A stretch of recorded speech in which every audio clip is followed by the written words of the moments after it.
So good afternoon, everyone. I'm sorry that my screen is not working. Video is not working. I'll start the case directly. So my patient, he is a 60-year-old male, right-handed gentleman, uneducated, farmer by occupation, and a resident of Jalore, Rajasthan. History was given by self, and it was reliable. Trending complaints were weakness and tightness in both uh, right uh, and weakness in and tightness in left lower limb for around 10 days. So he had weakness and tightness in both upper limbs for 1 month, which was insidious in onset and gradually progressive. First, he noticed in the left upper limb and the right upper limb. He was apparently asymptomatic 1 month back.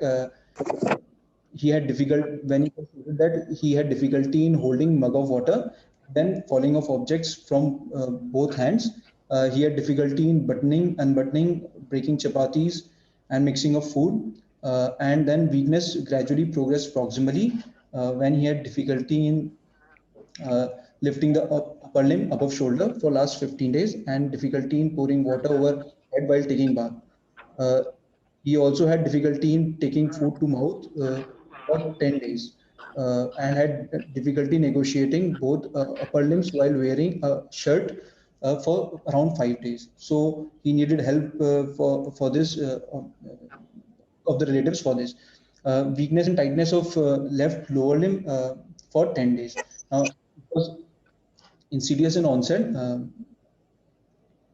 gradually progressive, and first noticed that he had difficulty in negotiating left foot in and out of the slippers and could do that only after taking support of wall and had slippage of footwear, which he had no knowledge of. Uh, Noticed that he has to drag his feet while walking and had difficulty in clearing the ground and walking for around 6 days and was not able to lift his foot above ground and suffered twisting at ankle joint while walking on uneven surfaces. Uh, Left lower limb used to feel heavy, feel like a log and stiff, and the weakness gradually progressed proximally, and he had difficulty in getting up from squatting position, and he needed support to get up from sitting or squatting position for last 4 days. He had difficulty in climbing stairs, which he was not able to do now, and had difficulty in wearing trousers and had to wear trousers with support. But from last 3 to 4 days, that was done by his relatives. He feels unstable when and has tendency to fall in dark, and also had his feeling of falling down while washing face and while closing his eyes and washing face. There was no history of swaying while walking or difficulty in walking in narrow paths previously, but now he was not able to walk for the last properly. He did not complain any weakness in right lower limb, but he had difficulty in wearing trousers with both lower limbs, and he is able to take turn in bed with difficulty now and needs support to get up from supine position in bed for around 4 days. He has no history of difficulty in neck holding or raising head from pillow. History of heavyweight lifting can be there as it was occupational. He was a farmer and used to lift heavy weight. There was no history of any pulling sensation on back of thigh or no bend-like sensation over chest or abdomen. There was no history of any involuntary spasm of limbs or sudden jerky movements or abnormal movements of any limb. There was no history of any neck pain or no history of any neck click sounds or neck movement or neck tilt. He can feel his clothes over his body and can appreciate the hot and cold sensations all over his body. And there are no history of any painless cuts or burns, no history of any electric shock-like sensation with neck movements, no history of any loss of sensation in any limb, there is no history of decreased sweating on one side of the face, no history of recent trauma, no history of thinning of fasciculations in the limbs, and No history of cotton wool-like sensations also while walking. He had no history of any respiratory distress or breathing difficulty, and bladder sensations were present, and no history of any bladder involvement like incontinence or retention or any hesitancy. There was no bowel complaints like constipation or incontinence. No history of any recent cough or fever or weight loss, and no waxing or waning symptoms. There was also no history of any neurocutaneous markers. There was no history which would suggest any involvement of the cranial nerves or any lobar signs, lobar involvement, like he had no headache, no vomiting, no transient visual aspirations, no memory disturbance, no behavioral changes, no history of seizures or loss of consciousness, no history of any loss of smell or visual complaints or deviation of face or spatial sensory loss, no history of any regurgitation or choking sensation while coughing due to choking sensation, no history of difficulty to rotate neck and is able to shrug shoulders, and no history of any difficulty in articulation of speech. At present, the patient is lying in bed and can get up with support and walks with difficulty and requires support while sitting, squatting, or walking. And so he needs help of his relatives for most of his daily activity. With the past history, he had bilateral knee pain for 4 years, for which he took occasional analgesics, and had a history of fall from height 10 years ago, after which he had tried clavicle fracture, but no neurological deficit was there, according to the patient. And no history of any comorbidities or any surgery. And family history, no, not significant. And person are also vegetarian and had no addictions. So, shall I summarize? Yeah, okay. Summarize. Now, what I want you to do. Yes, sir. And okay, what I want you to, okay, first summarize, and then what I want you to do is I want you to correlate the symptoms anatomically and etiologically. All right. So first summarize. We listen to you. Yeah. Okay, sir. So this is a 65-year-old gentleman who presented with asymmetric, gradually progressive spastic weakness of bilateral upper limbs and left lower limb, which was distal to proximal, with involvement of position sense. There was no other sensory involvement, no bladder bowel involvement, and no cerebral or cranial nerve involvement. So structures involved would be, sir, there will be corticospinal tracts bilaterally, and the involvement of dorsal column.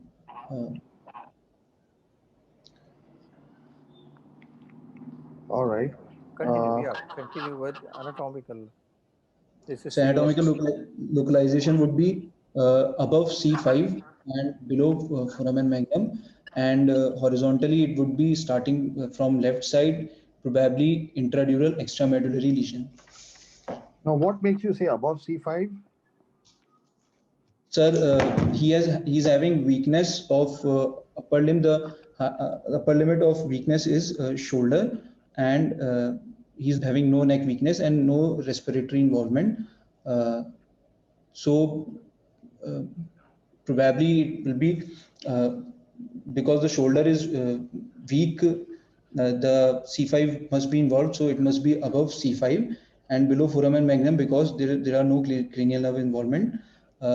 He is also not having any respiratory involvement, so C4 should not be involved. So we can also decrease it down to C5 level, but I've kept it like. No, that statement looks to be very not correlating, Tarun. When you say above C5 and you said respiration is not involved. Weakness. Diaphragm is not involved. But then you said there is he had difficulty in lifting the arm, or lifting the hand. But at the same time, you also said that he had difficulty in, in chapatis, he had some problems, and he had difficulties in buttoning. So, so what is the root value for those things? What do you want to say about above? Why Sir, can't it be below? Sir, the hand muscles are usually C8, T1. The biceps would be C5, and shoulder is also deltoid and also supplied by C5. So, according to me, the weakness is at the level of the shoulder. So, above the level of from the level of shoulder. That is why I have kept it above C5. You mean that the whatever he had, that buttoning, is all UMN sign or LMN sign? Sir, that is UMN sign, sir. So because he's also having stiffness according to him, and weakness. Both stiffness and weakness are there, which would suggest that upper UMN sign is there of the hand muscles. Alok, you want to? Okay. Why? So you say intradural extramedullary? Yes, sir. What makes you say that? Sir, What makes it you is. say intradural? No, you specified intradural extramedullary. Sir, it is asymmetrical. Yeah. First of all, then it is asymmetrical. It is not having any bladder bowel involvement, which is related in intradural extramedullary. There is no dissociative sensory loss, and while if in intramedullary it should have had bladder bowel involvement first, and dissociative sensory loss must have been there. Okay, so we'll get on, because once you finish your examination, we'll have a better discussion. All right, maybe you'll get more insight. So continue. Yeah. So according to me, there is a compressive myelopathy at the level of C5. Can be intradural extramedullary mass, or can be extradural compression by. So I'll come to examination. The patient is conscious and cooperative, comfortable lying in supine position, having no tachypnea or dyspnea. He has no low hairline or no low set ears, moderately built and nourished, no neck tilt or any facial dysmorphism. He's having no pallor icterus, cyanosis, edema, and or clubbing, and so, both feet and lower half of leg are not shiny, no loss of hair are there. So skin and hair appears normal.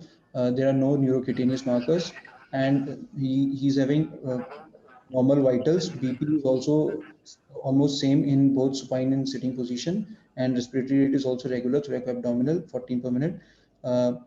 On central nervous system examination, he's a right-handed person and conscious, alert, and language speech are normal. And cranial nerves, all cranial nerves were intact. Vision was finger counts at 6 feet was present. All extraocular muscles were normal, and trigeminal and sensory. There was no sensory involvement of the face. I mean, sensations of the face were normal, and lower cranial nerves were also normal, and there was no wasting or fasciculations of the tongue. Coming on to the motor examination part, the bulk, there was no wasting of fasciculations, and the size of and the bulk in all four limbs were almost same almost same bilaterally, and tone was increased in left side. It was grade 3 in left upper and left lower limb, and right upper limb it was 2+, and right lower limb it was 1. So all four limbs were spastic, more on left side than right side. Power, left power, if I come to shoulder joint, all the movements of the shoulder joint, right side were 5/5, but left side was 4/5. Elbow, right side flexion was 5/5 and extension was 4/5, while left side flexion was 4/5 and extension was 3/5. Wrist, right side flexion was 5/5 and extension was 3/5, and left side wrist was flexion extension both 3/5. Hand grip was not possible over the left side, and right side also it was very weak. lower limb muscles, hip joint, all movements, left side were 4/5, right side was 5/5. Knee flexion, left side 4/5, right side 4+/5, and extension left 4/5, right side 4+/5. Ankle joint dorsiflexion and plantar flexion both were left side 4/5, right side 4+/5, and EHL was left side 3/5 and right side 4+/5. Superficial reflexes, the abdominal reflexes were absent, the cremasteric anal bulbocavernous reflexes were absent, and the plantars were bilaterally upgoing. And the coming out deep tender reflexes, bilateral biceps left side were 2+ and right side was 1+. And left side supinator was 1+, and while right side was inverted. Triceps jerk left side was Okay, 1+. sir, I'm going to have to, because normally in the actual exam, sometimes you're asked to demonstrate. So I'm going to ask you a few questions about the biceps. Now, just Yes. tell me describe to me how you did the biceps, because I find in exams, people fumble on these very simple things. What was the position? What was the position of the hand when you check the biceps? How did you keep it? Just hanging loose? Was it flexed at the elbow? How did you check the biceps? It will be flexed at the elbow, with me uh, holding his arm above Okay. Then the elbow. where do you keep you do it on your forefinger, right? You don't hit Yes, directly. sir. So where is your forefinger kept? Sir, I On usually what do it. anatomical structure? So I'm giving you a hint. on the tendon, sir, biceps tendon. Biceps tendon, yes. Now, when you do the biceps jerk, what action are you looking? What are you looking for? What movement is supposed to happen? Sir, we look for the flexion of the. We look for the contraction of the biceps muscle, uh, And flexion of the flexion of the forearm. elbow, yeah, flexion of the elbow. So, what is the Yes. segmental innervation of this reflex? So it's C5, 6, C5, C6. C5, C5, yeah. C5. And Yes. what nerve is involved over here? Which is the peripheral nerve involved? So biceps. These are very elementary things. Yeah. And this is where in the exams you get stuck. Biceps is It's the musculocutaneous. musculocutaneous. Yes, it's the musculocutaneous.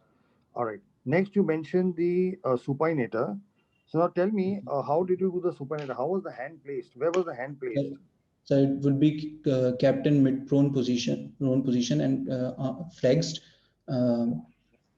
at the elbow joint. And what do you, so like for the biceps, the anatomical structure you hit is the biceps tendon. For So here, supinator, what do you hit? styloid process. We'll tap on the styloid process of the That's the radius. lower end of the radius. Yeah. About how much from the okay. Now what contraction are you looking at? Which muscle contracts? So brachioradialis muscle. And what movement do you look for? So we look for supination from the mid prone No. position. What do you look? What happens when you do the supinator? What happens? So there What is happens to the contraction. elbow? So Because the there is. next question will be what's inverted. What is inverted? Because you mentioned inverted, so I'm going to come to that. Yes, sir. Yes, sir. Okay. So what in a supinator jerk normally what would you see, and in inverted what would you see? So supinator, we will usually see that the hand there is supination of the No, arm. see, keep it simple. What is the movement that you look for? What muscle contracts? It's very simple. It's not complicated at all. Brachioradialis muscle would Yes. contract, and we'll see for What is contract. the movement? What is the movement you look for? So we look movement at the elbow joints from the at the forearm that turns into. Yeah, flexion of the elbow. That's right. Yeah. Yes. What else can happen? What else can happen? What happens to the fingers sometimes? So fingers contracts and that. What do you mean contracts? What is the meaning of contracts finger? So fingers, the thumb and No, the actual flex, extend. What is the meaning of contract? So A muscle. Try to understand. A muscle contracts. Okay. Yes, sir. And that anatomical. So the elbow, the fingers, they move. You see, contractions of a muscle. So you can't say Yes, sir. fingers. Yes, sir. Have you understood? See, get Yes, this very sir. clear. There's a muscle Yes, sir. that contracts and a movement happens. There is a nerve that has a segmental innervation. I mean, it has a segmental innervation. There's a nerve. It's all very simple. All right. Yes, sir. So, what is the Yes. segmental innervation here, by the way? So C6, C7, No, no, sorry, C5, C6. Brachioradialis would be yes, C5, C6 if by the accurate. radial And what is the nerve? What is the nerve? nerve, sir. Peripheral nerve. Radial nerve. Which one? Radial nerve, sir. Radial. That's right. Now you mentioned that your right is inverted. So, how is the inverted supinator different from a regular supinator? Sir, the movements of the fingers, the flexion movements of the fingers are normally not seen. They are seen when the jerk is inverted supinator reflexes there. No, no, no. Say it again. You're not making it clear. That's why I first asked you what is a regular supinator. So what is the inverted? How is the inverted supinator different? Sir, there is no Or what flexion in response will that. you see in a inverted? What is the thing that you will see? The fingers, or I'm hinting to you. Yes, sir, the fingers will come in What is come close. absent and what is present? Sir, elbow Elbow flexion is flexion is absent and uh, yeah. elbow No, flexion you're is right. You're absent. right. Yes, Yeah. sir, elbow flexion is absent, and there is contraction of the fingers, usually the middle and the finger and the thumb. Uh, So there is when finger flexion is the response, and when contraction of say the brachioradius elbow flexion is absent, then it is said to be inverted. Now, Inverted, yes. if you have an inverted reflex, what is likely to be the biceps and what is likely to be the triceps? If Sir, you have an triceps, inverted yes, sir. supinator, is what is likely to happen to the biceps? Sir, Are you going to biceps be absent? Exaggerated must be what? I'm hinting. I'm diminished. giving you hints while I'm Yes, asking sir. you. Biceps must be diminished and Yes, triceps will will be be absent. Triceps will be exaggerated, sir. exactly. Okay. You know it. It's just not coming out. There's a Yes, reason why I'm doing this because I find in exams it is over these things that people get stuck and confused. So I just want to simplify it. All right, yes, go sir. ahead. So now you mentioned triceps 2 plus and 1 plus. So again, I'm going to ask you the same questions. Tell me Yes, sir. first how you did the triceps. What was the position of the hand? So position of the hand was uh, in flexion and in flexion, and I hold the arm and then No, tap this at is the. not confusing. This is very simple. I mean, I'm Yes, just sir. asking you how you take it. What do you flex? Where is it kept? Do you keep the arm over the abdomen? Yes, sir. We keep the arm of the abdomen and then Yeah, so it's much easier, no? Because when you keep it over the yes, sir. abdomen, then across the And trunk and then let it lie loosely.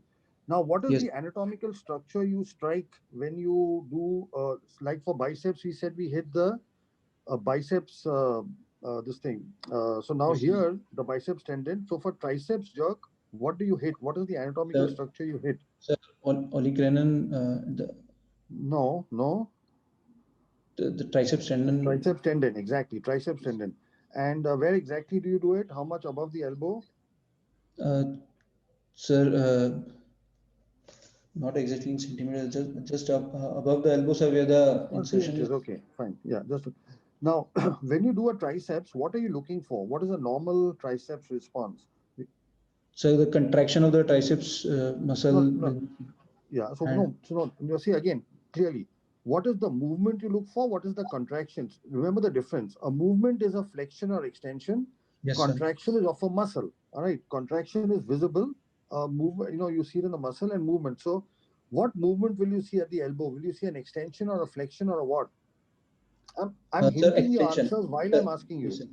Yes, sir. We'll see an extension of the elbow and Extension of the elbow, exactly. What contraction will you see? so triceps muscle contraction will be there. Okay.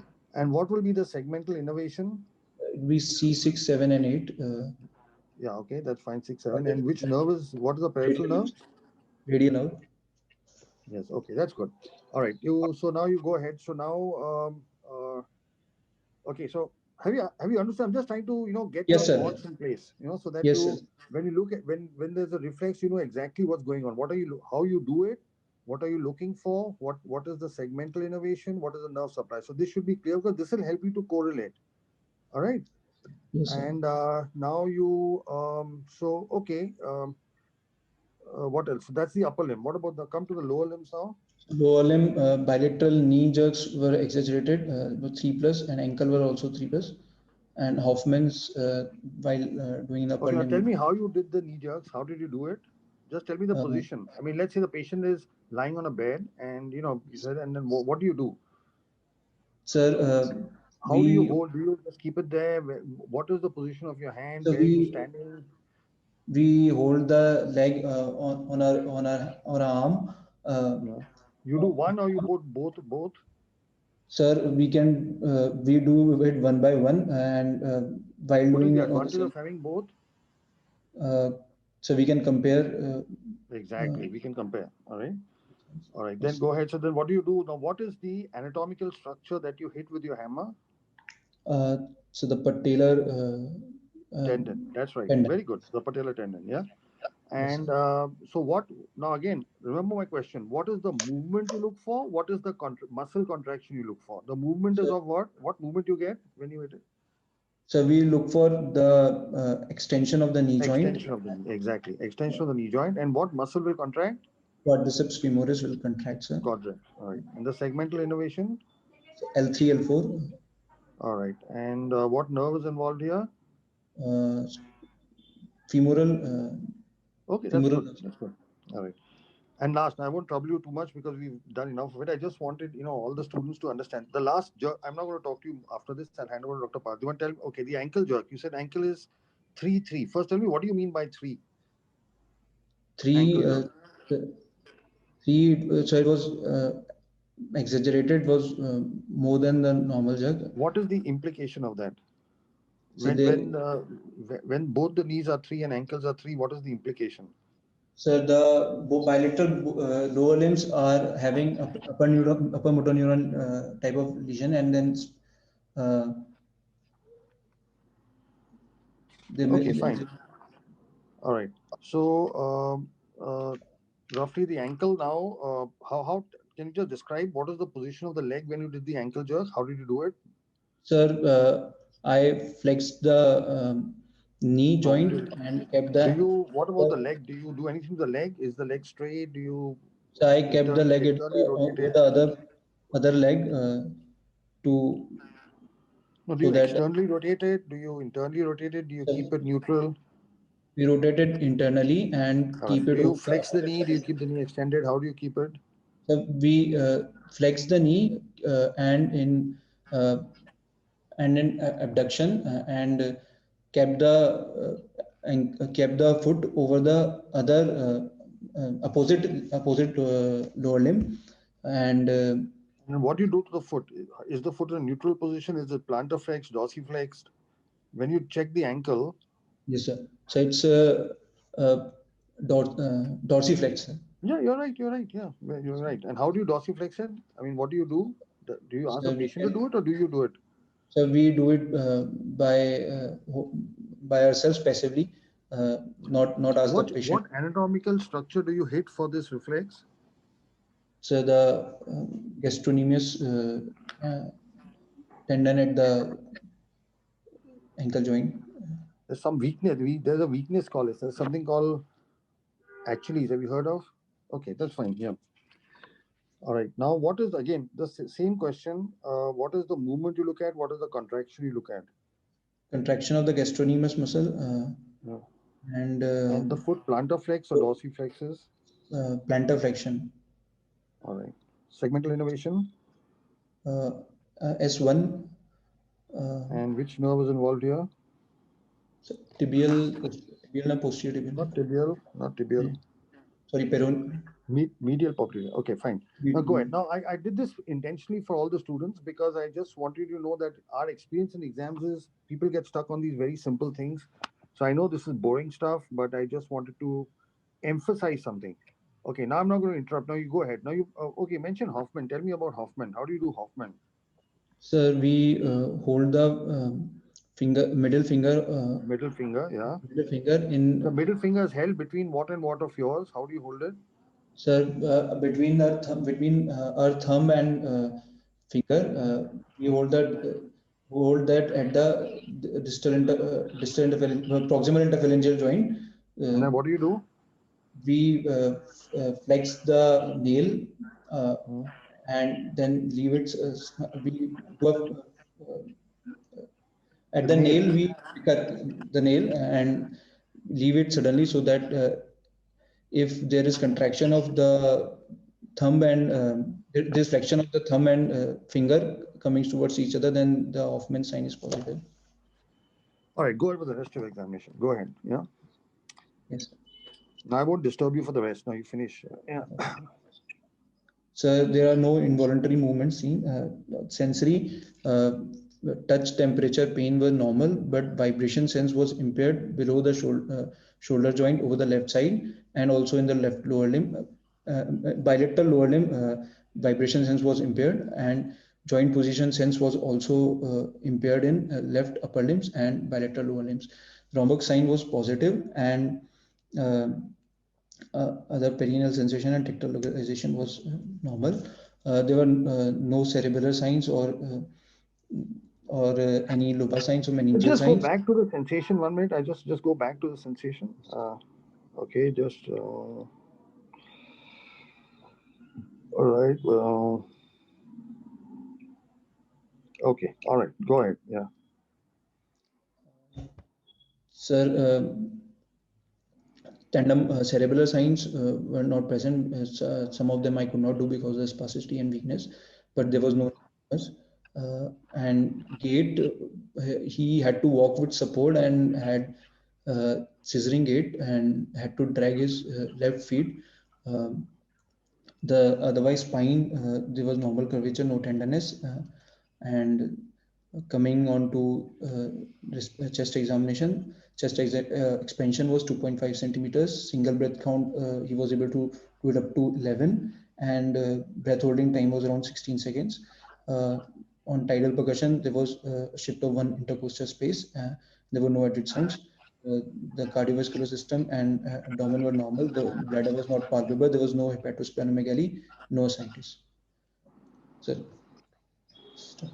All right. Go ahead. Yeah. All right. summary. Now, Uh, yes, sir.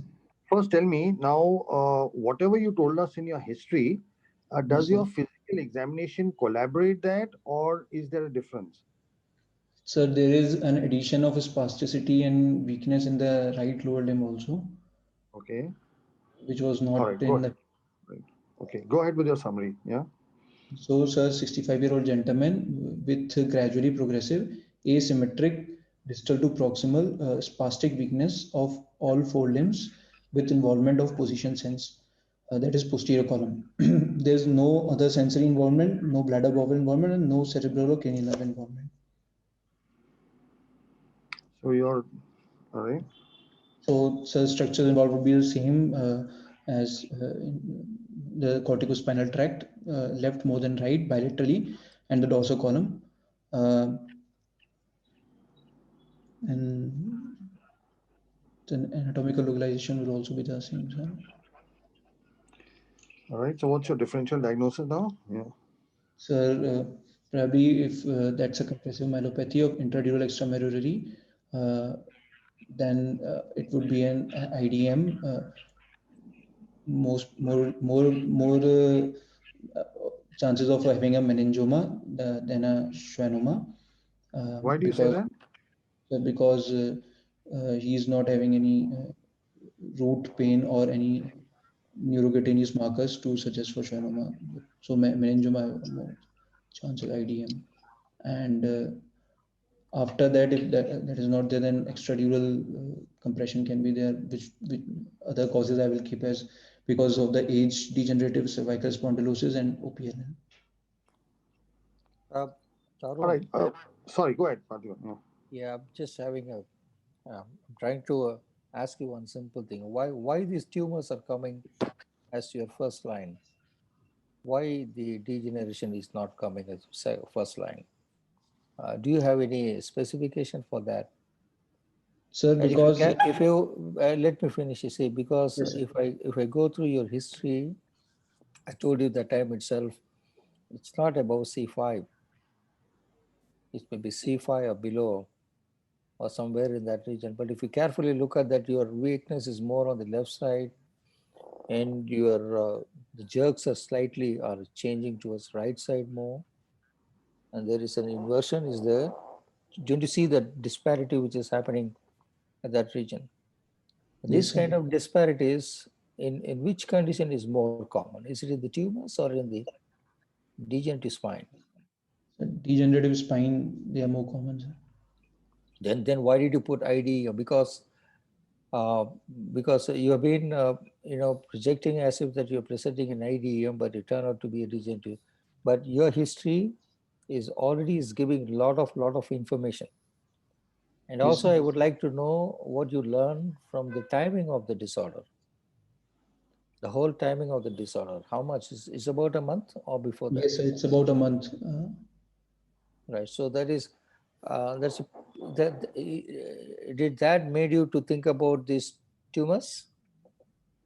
Yes, sir. That is also corroborating that, and also he was not having any neck pain or any uh, root pain to suggest uh, history of any degenerative disorder. That is why I Basic, kept it.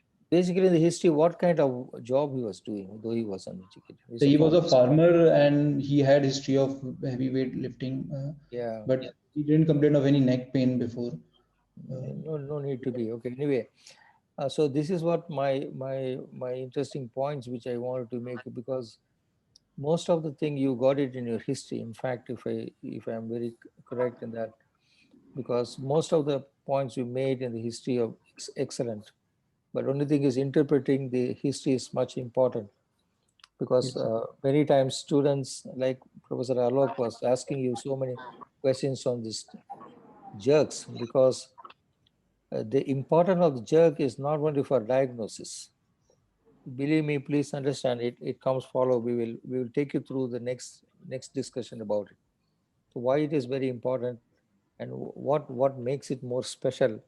As a surgeon, you wanted to see the jerk, the reflexes, because the students are not taking much interest in all those things, right? And unless you know the how to make the jerk, and unless you know what is the intensity of the jerk, the grading of the jerk, you cannot understand about your preoperative or postoperative results.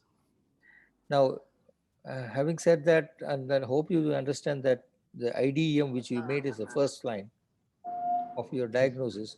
Would you like to change it, or would you like to still keep it as IDEM as the first line of your thinking? Sir,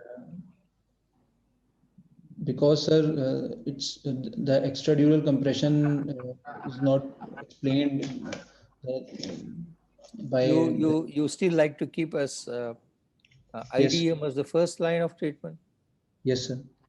the first line of your diagnosis? Yeah. Yes, sir. Now, can you tell me that in how many IDEMs that you have the posterior column quite often involved Sir, when compared to your corticospinal tract? How many patients you have seen of? I just want is a very important point, because you said that the posterior column is involved. Am I correct? yes, sir. Now you plan now what is the pathophysiology which you are thinking about. Yes, You sir. need the corticospinal tract to be compressed or distorted. At the same time, there should be some compression over the posterior column. Yes, sir. So what kind of meningioma? You feel the meningioma all around the spinal cord or a No, sir. schwannoma? Am I correct? No, not all around. Are you able to think what I'm trying Yes, to talk to? yes, sir. I'm You understanding. understand? Yes, sir. See, in a spinal cord, for example, a spinal cord tumor is pushing from the left side. You start getting the problems from the left side, Yes, sir. right? Left side, Yes, sir. and then progress, Yes, right? sir. But in this case, if you carefully watch, your symptoms and signs which you have described is more not only corticospinal tract, but also posterior column. When they are Yes, coming together so fast and quick, I generally feel that I'm not very sure about it. Can put it as IDM first. Okay. yes, sir. Yes, sir. Yeah, I think you have to rethink about it. And okay, I think Alok, Yeah, fine. I sort of agree. But let's go ahead with the investigation. You have okay. So, Tarunesh, this patient comes to your clinic now. Okay, you are Yes, practicing neurosurgeon, yes, sir. and he tells you, doc, doc, what is the problem with me? So, what are you going to tell him now? What is next for you? So I would like to investigate the cervical spine. Yeah. Uh, What will you due do? to You will do an MRI straight, right? yes, I mean, MRI scan. do you Yes, have sir. an MRI with you? Yes, sir. Yeah. Let's see it. Just show this. So here's a T2 weighted sagittal MRI showing compression of the spinal of the thecal sac and from the level of C2, C3 up to C6, C7, the multiple levels, and there are there is hypointensity the posterior longitudinal ligament area, so maybe that is hypertrophied, and also there is ligamentum flavum hypertrophy, that hypointensity showing ligamentum flavum hypertrophy. And coming on to axial sections, So, Dr. Parthiban was right, huh? yes, sir. Okay. Yeah, go ahead. Describe this. This is more important. Yeah.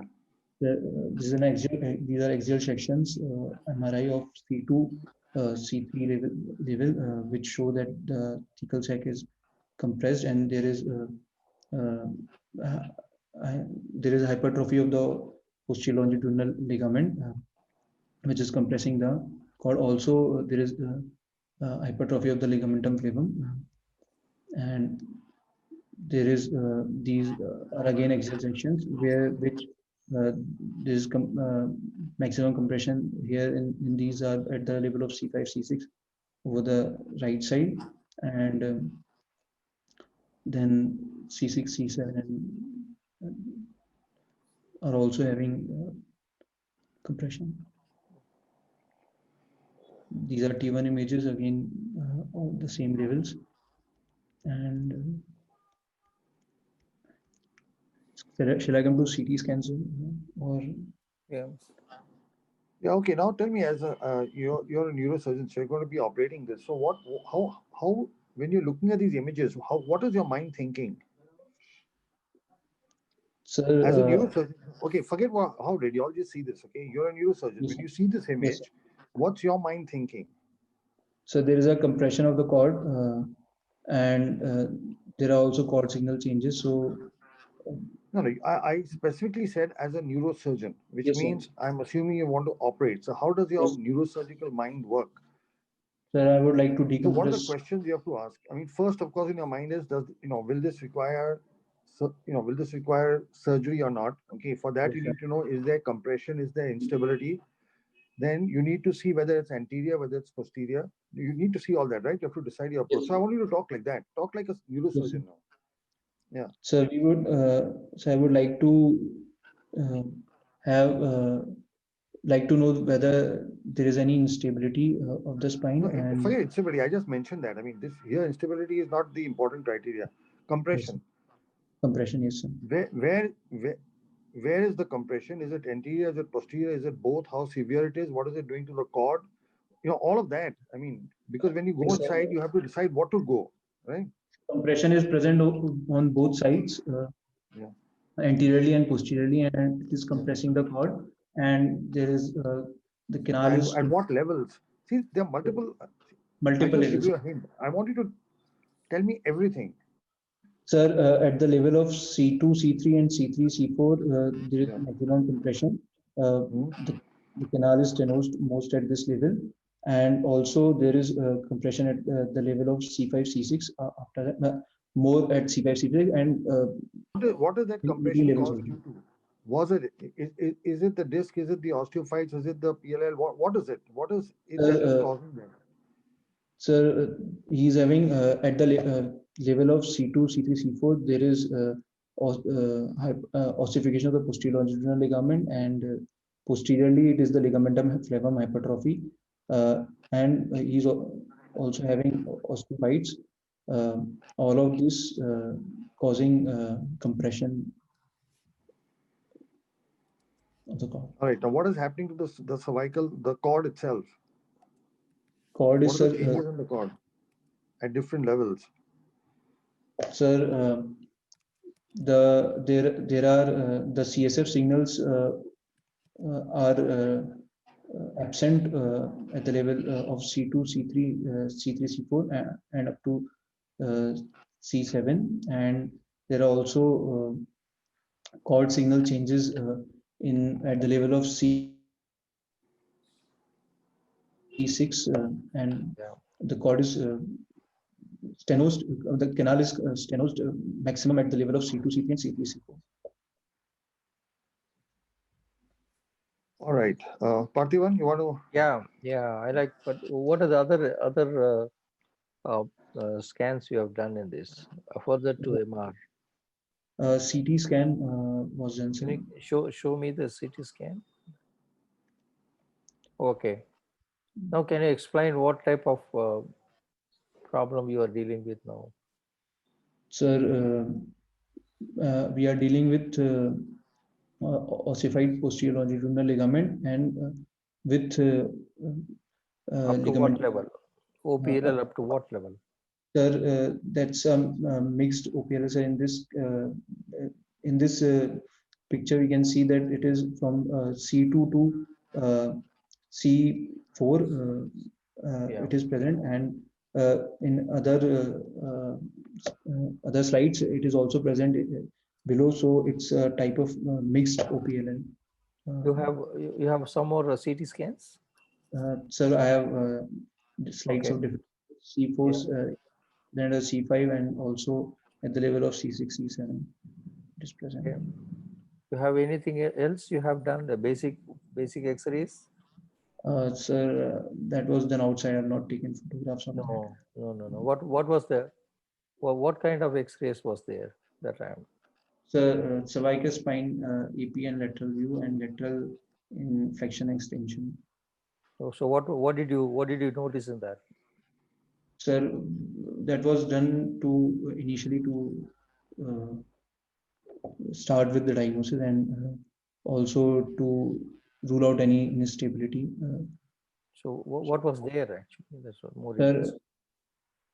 so there, so the X-rays showed that there were osteophytes at multiple levels, and there was decreased lordosis of the cervical spine. Was there an instability over there? No instability, sir. So it was more rigid, or in Yes, sir. was It was was more. was there Yes, loss of lordosis on flexion? yes, sir. There was loss of lordosis. So in that case, which level it was more significant? Sir, in X-rays. Yes, and X-rays only I'm talking about. X-ray is very important. Yes, sir. No exam goes without taking X-ray, Yes, sir. the dynamic X-rays, and no postgraduate should present without an X-ray. I'm very particular because Yes, sir. now you have shown MR and you have shown the CT scan. It's very Yes, sir. clear. On the upper cervical region, you have an anterior compression and also posterior compression. It's more pincer. In the lower cervical, you have more of the posterior. That's your ligamentum flavum is buckling and you have more compression at the lower level, right? Yes, sir. Now there is a segmental difference. If you see the CT scans sagittal view 2, 3, 4, 4, 5. Did you notice 4, 5? There is an anterior osteophytes. Yes, sir. And would you? Because I would like to see what's happening in this region on flexion. Now, why it is important? Sir, because if we plan for surgery, then stability would be the deciding factor whether to go anterior or posterior. Yeah, good. So whether to go to anterior, posterior, or to stabilize or not to stabilize. Okay. Yes. Yes, sir. Right. So what's your plan then? Sir, my plan would Okay, be I to. ask you, suppose this patient Hello. says he doesn't want surgery. Okay, patient says, I don't want operation. What, Yes. what will you tell the patient? What is likely to happen to him in the future if he doesn't get operated? What will you tell the patient? Patient says, I want surgery. What will you tell him now? Sir, if What is the natural? In other words, I'm asking you, what is the natural history of this disease? sir, it will involve respiration also because of the level of the cord.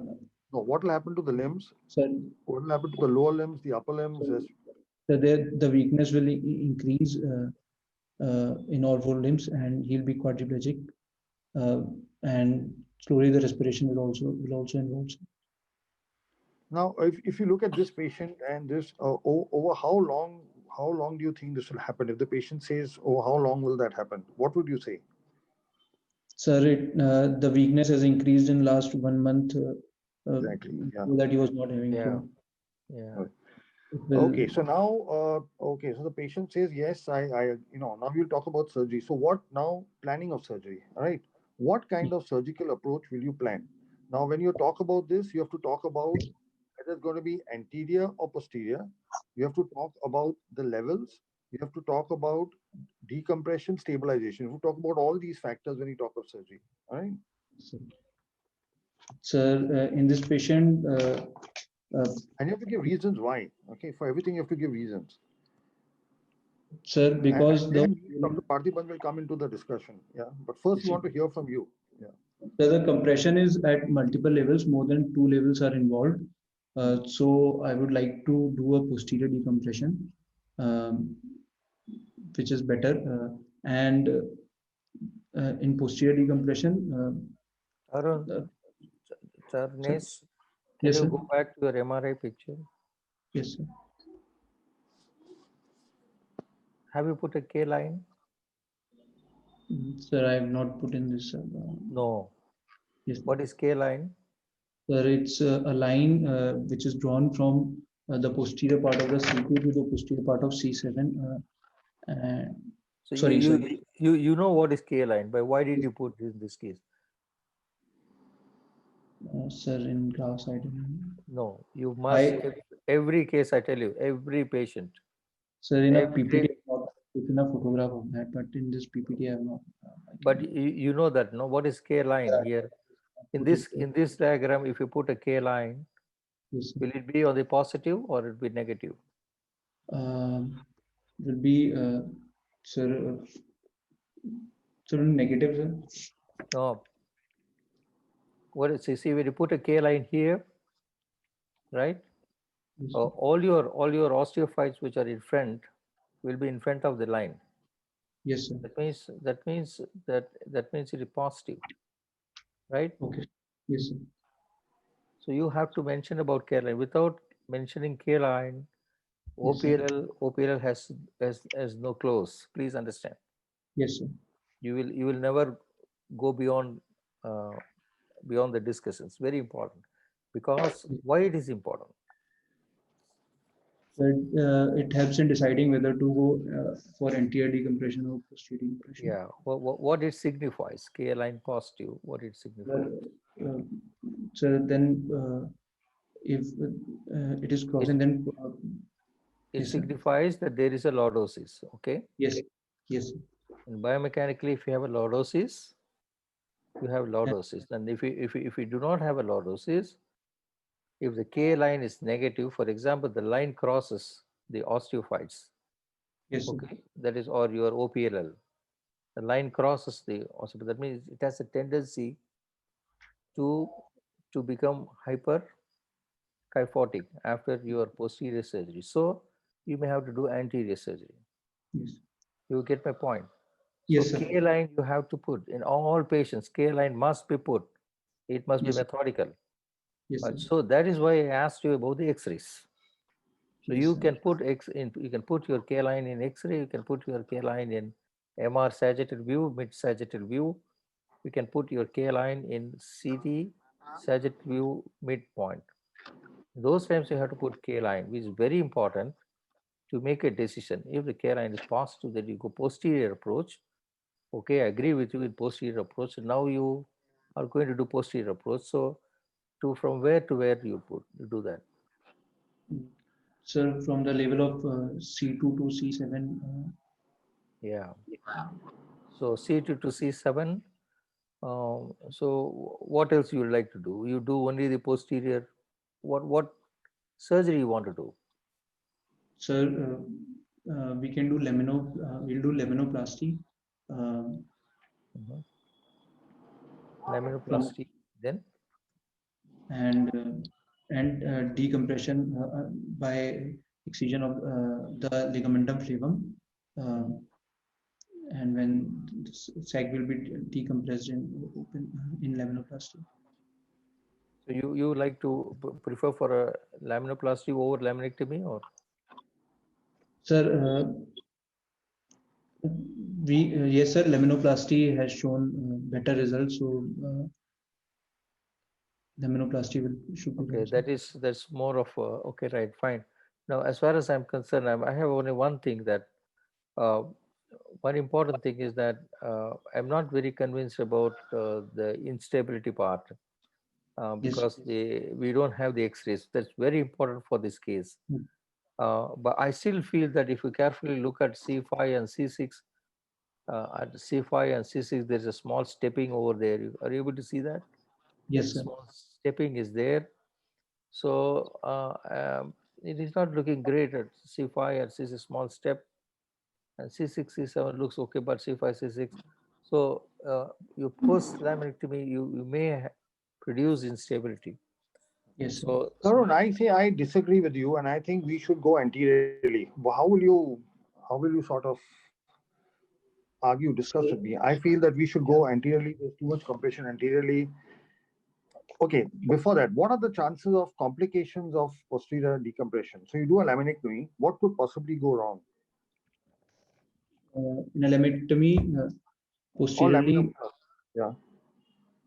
sir, it can be while uh, doing, we can injure the facet joint while uh, that will Facet joint. create. You're a good neurosurgeon. Yeah. Why will you injure the Yes. facet joint? I'm Okay, sir. talking of you do good surgery and you have a complication. So then If they the can be. compression is anterior, you do a posterior decompression. What will happen to the cord? What movement happens to the It will cord? be shifted posteriorly. So What's it called? posterior. Bowstring. Have you heard of bowstring? Yes, sir. Post. Yeah. So what happens if there is an injury? Where will the injury? What will happen to the cord? Because if you notice that your OPLL, you want to do C2 onwards, right? Yes, sir. he But wants your to full. OPLL extends up to where? So it extends up to upper part of C2 only. All right. And so when you do this, what is likely to happen to the cord, particularly um, I'd say the lower levels, C3 below, where then even lower down. What will happen? The cord is going to move backwards, Yes, right? sir. So what could happen? I'm not saying it'll happen. You're a good surgeon, but what could happen? Sir, dural injury can be there and CSFT can have. And Hey, dual if injury, yeah, you're a good That's a neurosurgeon. surgical You will not cause technique. dual injury. Yeah. Why will you cause dual injury? You will not cause a CSF leak and all that. I'm saying naturally. so kyphosis is Okay, tell me what position will you operate in? What position?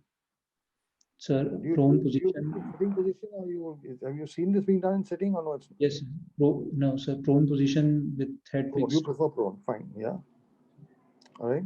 So I'm Yes. telling you that I prefer going anteriorly. Now argue with me why not? Yeah. Sir, anteriorly, first of all, there are multiple level involved. More than two levels are involved. Anteriorly, we can So there'll what? be more. Okay, you can't do 3 or 4 levels. You're a very very good spinal surgeon. Huh?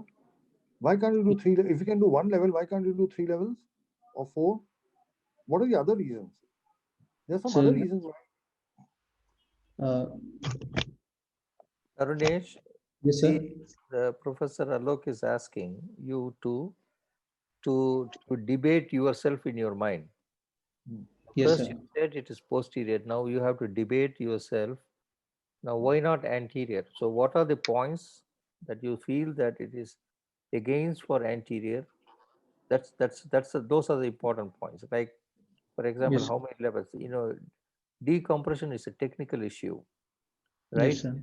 So you can always do the decompression, but how many level you decompress, and subsequent to decompression, what you may have to do, if Exactly. those things are possible. So you have to discuss That that will be point. fixed.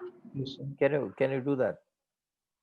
Sir, we'll have to do fixation, and if we are doing anterior decompression at so many levels, then we'll have to also put uh, we have to fuse, and we can that will at so many levels this will cause injury to the that may cause injury to the surrounding structures, and post-operatively there can be So what surrounding structures? No, don't talk that, loosely. Surrounding structures means what now? that there can be What are you going to says damage the esophagus, trachea, larynx, pharynx, carotid? What are you talking about? Spinal cord, nerves? so post-operatively they can be No, wait. swallowing difficult. No, one minute. First, we have to assume that you're a very good neurosurgeon, so there's no technical mishap. We're not talking about technical mishap. We're just talking about a good surgery, and you still, what Professor Parthiban said, we are not arguing. We are not. We are just in your head to get clear what to do. Yes, sir. So what would so you tell me? No, I don't think we should go anteriorly because of the following reasons. Yeah, you Mm, said one is multi-level, yeah? yes, sir. Multi-level. Okay, we accept that. Yeah. Yes, sir. Next, Next, skip. You see that it is skip there. From C2 to C4 upper level, you have one yes, sir. OP error, right? So Yes, you may have to do along C2 upper lower half, and then maybe C3 or C4, C5. So it's a kind of whether you do a corpectomy or you do a discectomy and OPLL at multiple levels, right? And then yes, sir. again come down. You may have to come down, but in the Yes, lower level, you have the pressure is more from posterior than when compared to the upper level, right? So these are the So different these are the points exactly. these are So the this is yes, what sir. different I wanted you points. to tell me. Yeah. Okay. This is very important point. That's what he was expecting it because Yeah. and Exactly. C2, C3, C4, it is more an anterior. And when you Mhm. come down suddenly, C5, C6, the compression is more from posterior. So put Yes, sir. together, you are gifted with a K positive case, would you like to go posterior? So this is how you have to debate yourself and put it forward to the examiner. Yes, sir. Now, my next question is, I would like to say, now, would you like to stabilize this patient or not stabilize the patient and leave it alone? Sir, we should uh, to stabilize. It's very difficult to answer. You find it very difficult to answer. This is where your X-ray would have given you one important message, right? But there is always a steppings. When you see steps, they tend to collapse over a period of time. So it always preferred to stabilize. But if you Yes, like to stabilize, if in case you plan for stabilization, from where to where you do. sir. We'll have to What stabilize. is, I will ask you one more simple question. What is the significance of exercising all those muscles which are attached to C2 spinous process? What will happen there? Sir, I didn't understand your question, sir. Can you? C2 spinous process, how many muscles are attached there? Insertion. Mm, Okay, see, this is uh, very important point you have to learn. Okay, yes, sir. you know the capital muscles, right? Yes, sir. The six muscles. So they are very important because they hold C2 in a precise way. And since you go posteriorly, you exercise them, you do may get C2, C3 instability over a period of time, though the OPLL is there. OPLL looks very strong, but they are not strong. And down, you have C5, C6 steps. So I would like to do a multi-level stabilization. Would you like to or no, would you not? Because the way you took it looks like only for decompression. Correct? Yes, sir. And have you seen patients which lost the lordosis posterior post laminectomy? Sir, I have not seen, but Yeah, read about. yeah, correct. You will read about it in future. You know about it, so you should be very careful. But if you wanted to do stabilization, what are the techniques would you like to do? So posterior stability. What are the posterior stabilization techniques after decompression, the laminectomy? Sir, we can. So I've not read those stabilizations. You're not familiar with lateral mass fixation? Lateral mass, yes, sir. Lateral mass fixation. Yeah, Yes. you have to tell lateral mass fixation. You have to talk about pedicle screw, pedicle Medical. fixation. Yes, sir. Yeah, Yes, at sir. at C2, Sir, what kind of screws where you put? So you sir, must be lateral mass. No. you must be thoroughness. You must prepare when you present. You must prepare so in depth, right? Yes, sir. And there are more to discuss on this particular subject, right? Yes. Yes, sir. You didn't mention about okay. I don't want to go back because you never mentioned about Japanese Orthopedic Association modified Yes, MGOA score. yes, sir. That was. I've done that. I've not written it in. No, you should. It's very important. Why? See, please understand. After your surgery, you have to assess your patient. Yes, sir. You have to follow up your patient. 10 in You this must. patient. Yes. How would It you? was That's 10. what I said. So you need your MGOA is very important, Yes, sir. and you need your reflexes important because when you assess the patient improving or not, they are the one who is going to give you the predictive science. Am I Yes, sir. correct? Yes, sir. So when you have not written on all those things, I was a bit disappointed with that history. MGO is very important. I request It all the was post. 10 in this patient, sir. Yeah. I've not written it there, but So what was the score for this patient?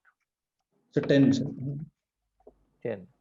10, yes, sir. Right. So you have a very classical case who is having MGOA 10. That's about more on the severe nature, right? Yes, sir. Because there are much discussion about the guidelines for surgeries in cervical myelopathy. You know the guidelines? So I've not, What are the latest guidelines? I've not gone through. You have heard anything about the guidelines, the North American guidelines or WFNS Spine Committee guidelines? So I've not gone through them. Yeah. No, you must go through. Yes, sir. See, you must I'll, know the guidelines. yes, Of sir. course, this case is very straightforward, so no problem. Yes, sir. This case is a very straightforward. The patient is in a very severe neurological status. MJOA is very bad, so you straight away say for surgery. But if you have a different kind of cases that you need guidelines for that, please go and read. If interested, then at the end of this session, I will show you. I can Yes, show. sir. Look. Yes, sir. Yeah, sure. Yeah, I think you must be aware of all these because that will help you plan. Yeah. Yeah. Yes, sir. All right. So, all right. Now, again, we've discussed. So now, finally, okay, you Mm. tell us what final surgery you will do.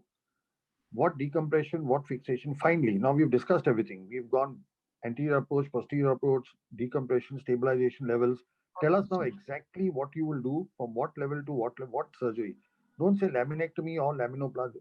Exactly what, and from what level to what level, and will you stabilize? Just give us in a nutshell. So I'll do uh, C2 to C7 laminoplasty with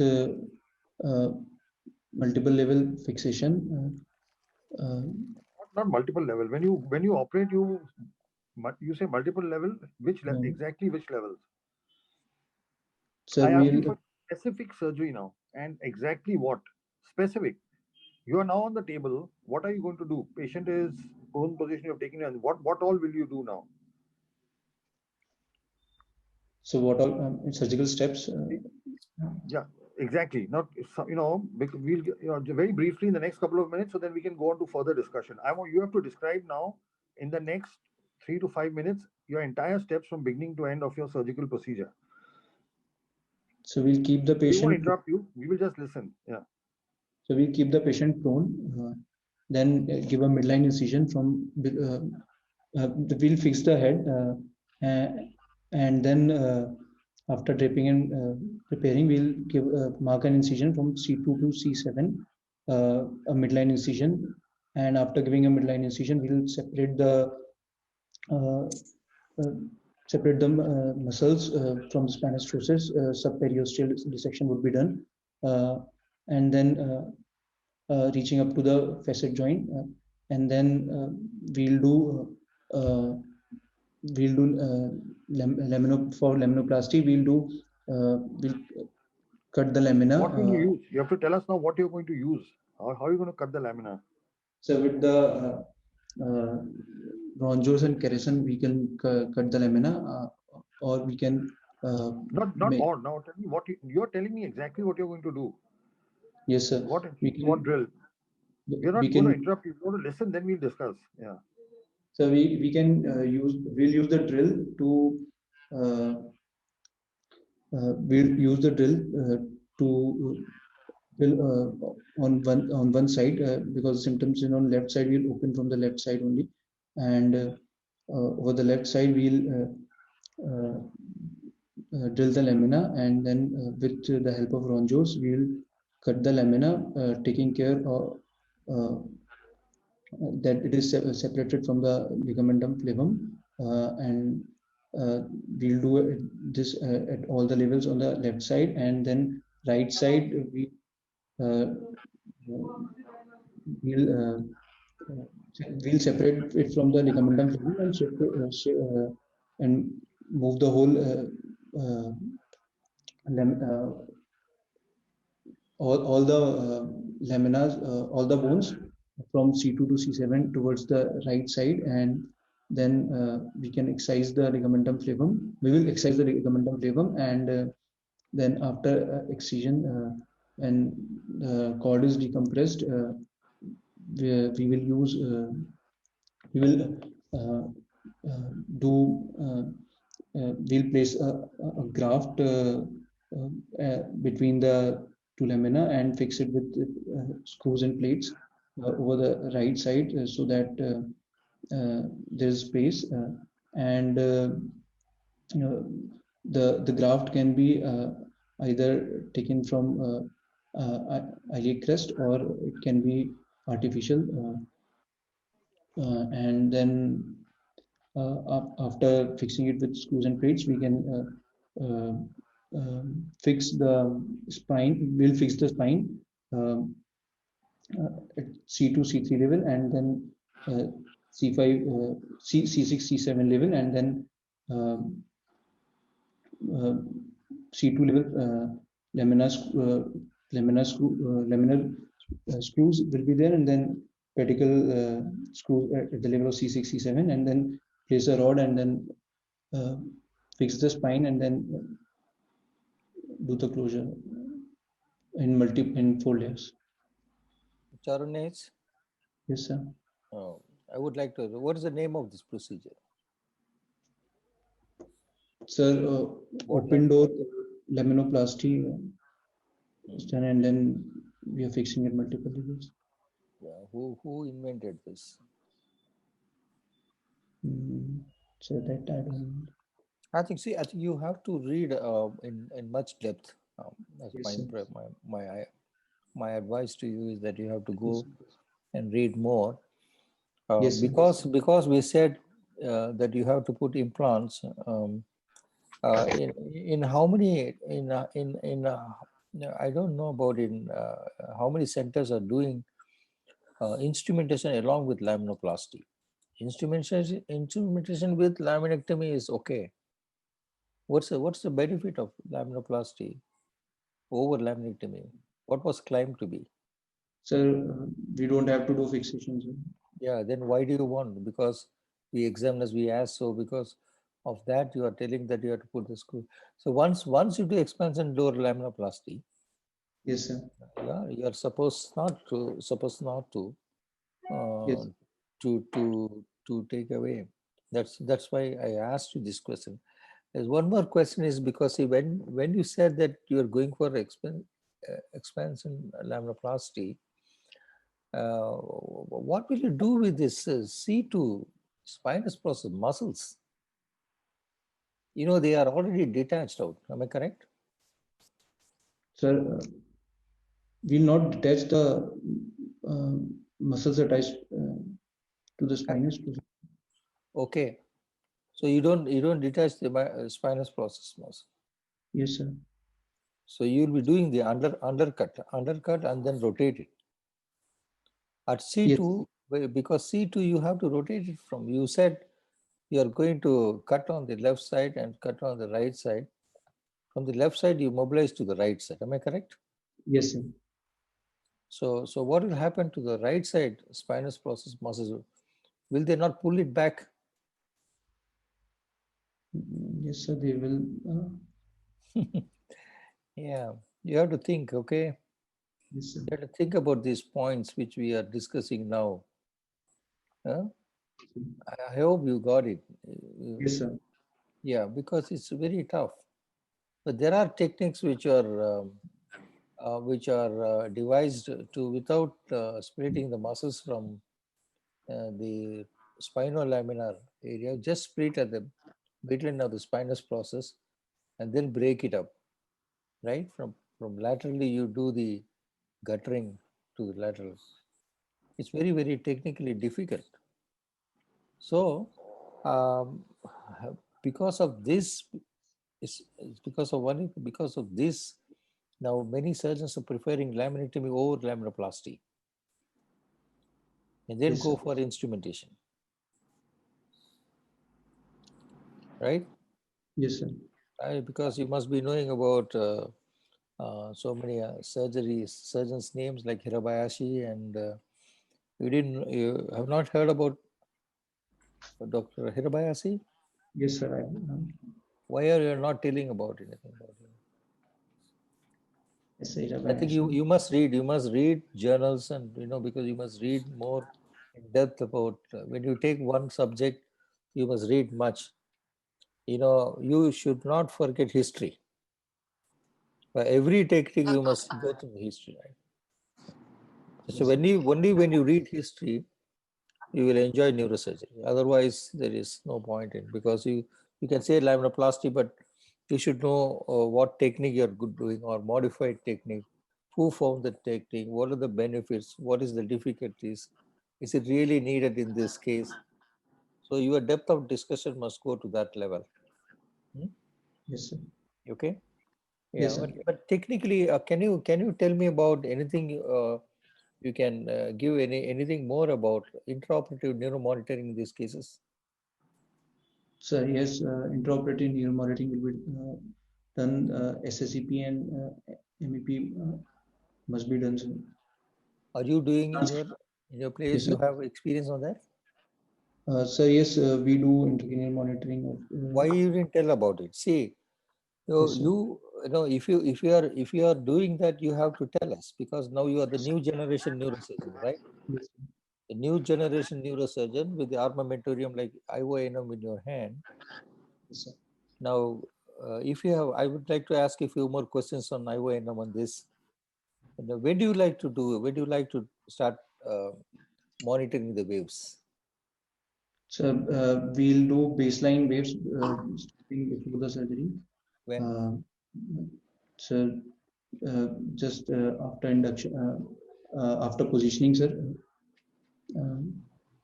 after placement of the probes in various muscles, and uh, Hmm. before the start of the surgery, we'll do one baseline graph, and then we'll compare the graph uh, throughout the surgery, and if there is any decrease decrease in amplitude or increase in latency, Hmm. then that is informed, and usually less than 50%.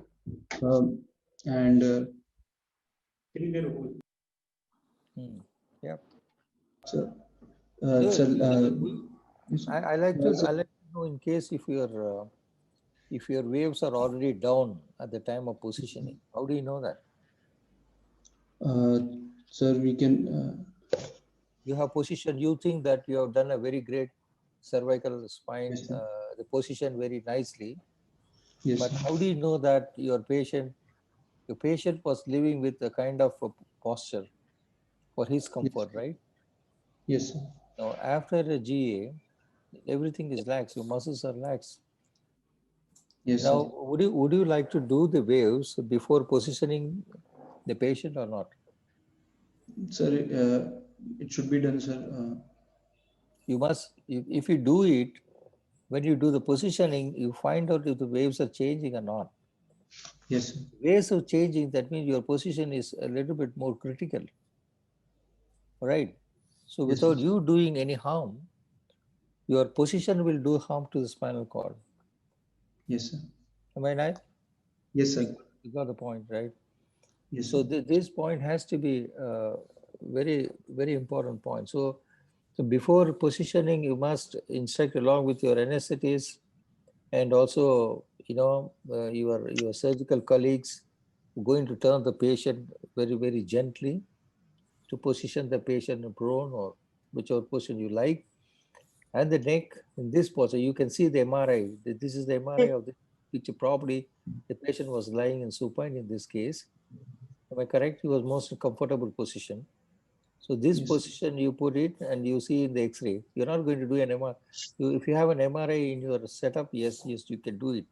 If you don't have it, then you have to go only with the C arm, with the patient slightly with neutral or extension, and the IYNM will give you a clue whether the position is good or not. If the position is not good, you're getting slowing, and then probably you have to readjust your spine position before you start operating.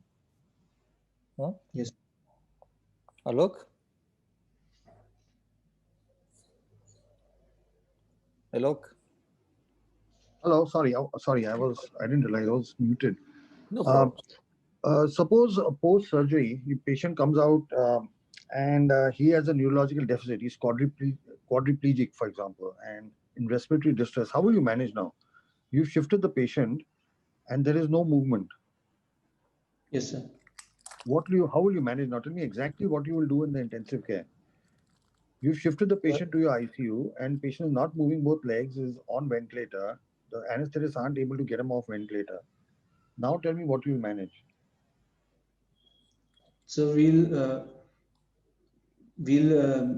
manage as it should be as a patient on ventilator first of all, because we must uh, see that he does not develop any lung infection or um, any other. अरे अरे not develop lung infection वो तो दूर की बात है अभी क्या करोगे यार patient was moving and he's quadriplegic what are you going to do right now Sir, preventing lung infection is a long term thing no yes, अभी sir. क्या Yes, करोगे sir. So we will will you stabilize. start any medication will you do any investigation will you start any medication what will you do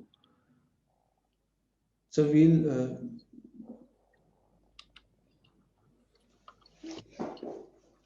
so first ऐसा हो stabilize the spine, then despite your best surgery ऐसा हो सकता है कि नहीं हो सकता it can yes, happen sir. right That can happen. Yes, sir. yeah okay so So we'll see that that spine is stabilized at that time in ICU and you will no see more. spine okay then If possible, we'll repeat an MRI uh, and then go forward with the MRI, sir. Otherwise, we have to stabilize the patient. That's are there any medications you could use sir for weakness. I don't know, sir. are there any drugs that could possibly help not definitely it's a little controversial but is there anything that you could possibly use So not red, sir. okay I mean if so this is like it becomes like a spinal cord injury right Yes, sir. I'm saying possibly but I'm saying because it's controversial and not everybody agrees it should be used but I'm just asking you if you know of what was done in the past what could In possibly the be used past, sir, steroids were given. So methylprednisolone was given. कितना Yeah. methylprednisolone कैसे देते हैं how will you give methylprednisolone if you have to Uh, use it so that's given 30 mg per kg.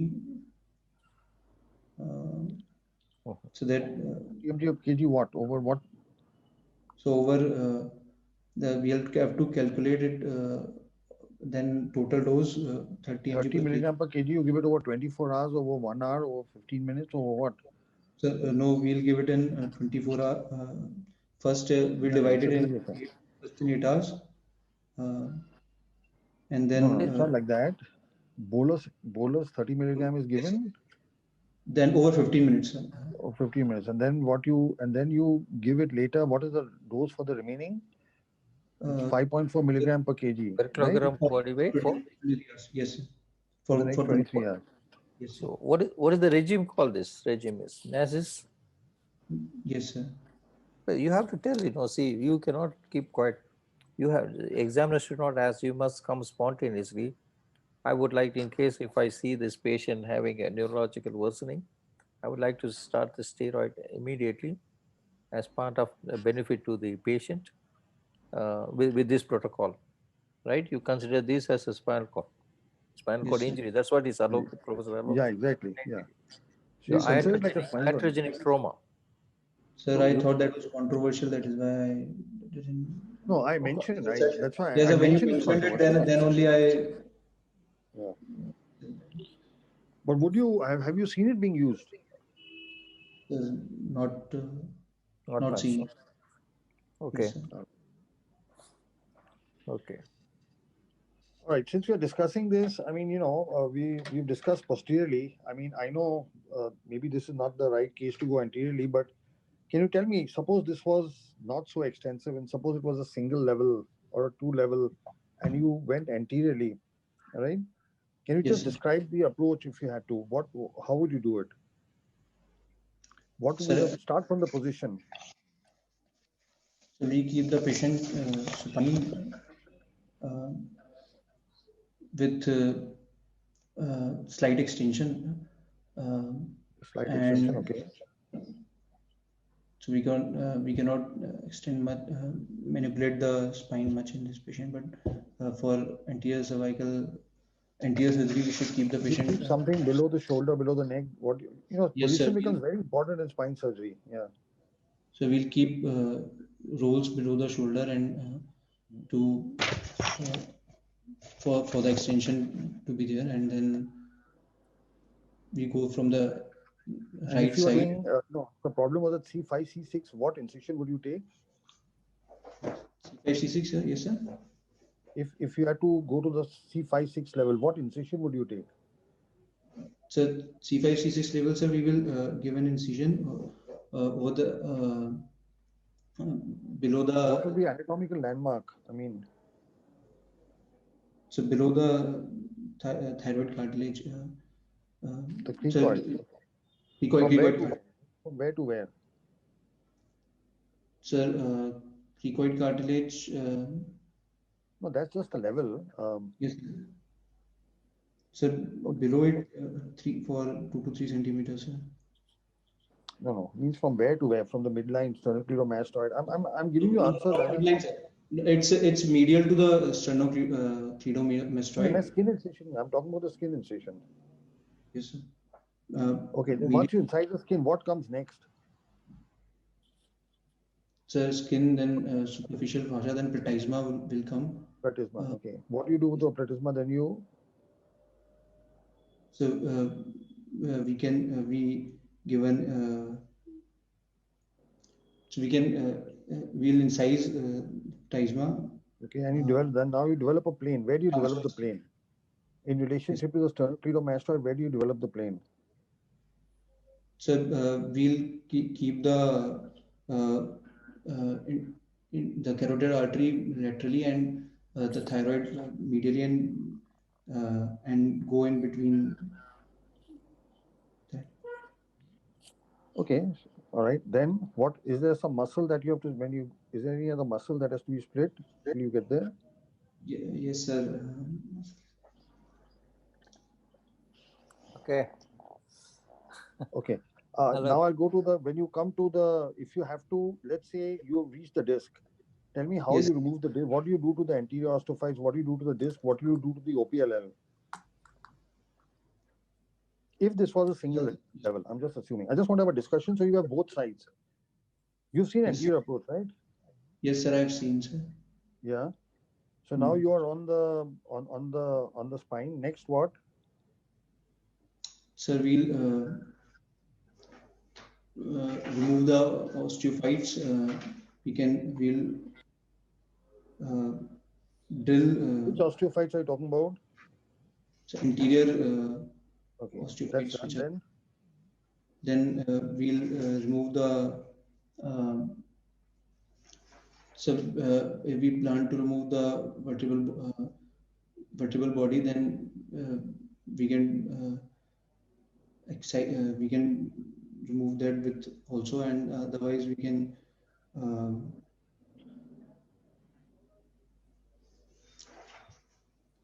so we So suppose yes sir.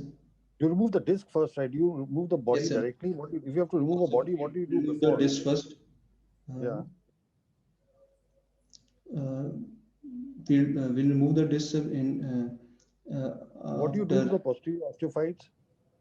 So we remove the osteophytes and with kerosene, but we leave a layer of osteophytes over the spinal cord,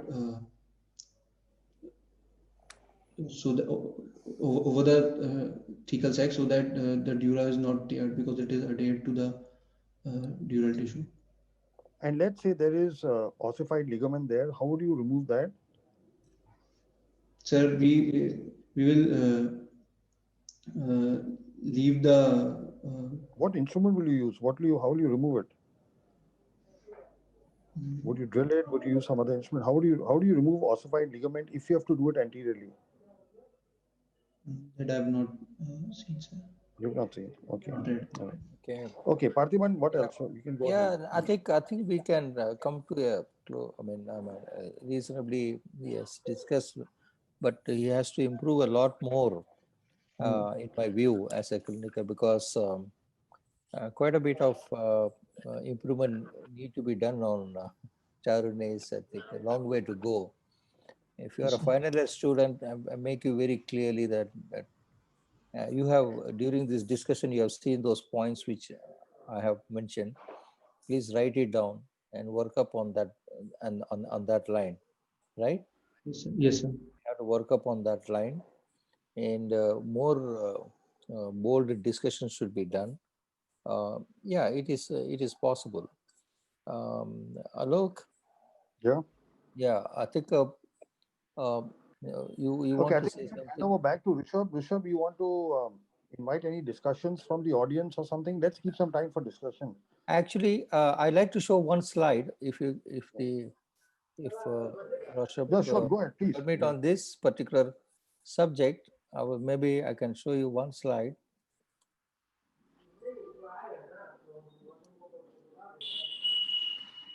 Are you able to see this now? No, Are you sir, able to it's see? not yet up. Not yet? Oh my God! One second. I will try. I'm not. You're not able to see my slides. Anyway, I'm sorry. I think that slide is gone. I'll try to show you one.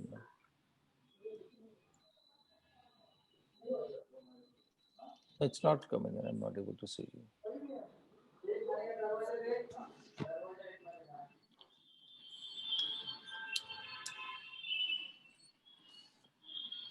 1 minute. Yeah. I just wanted to out of this, since the subject is on this.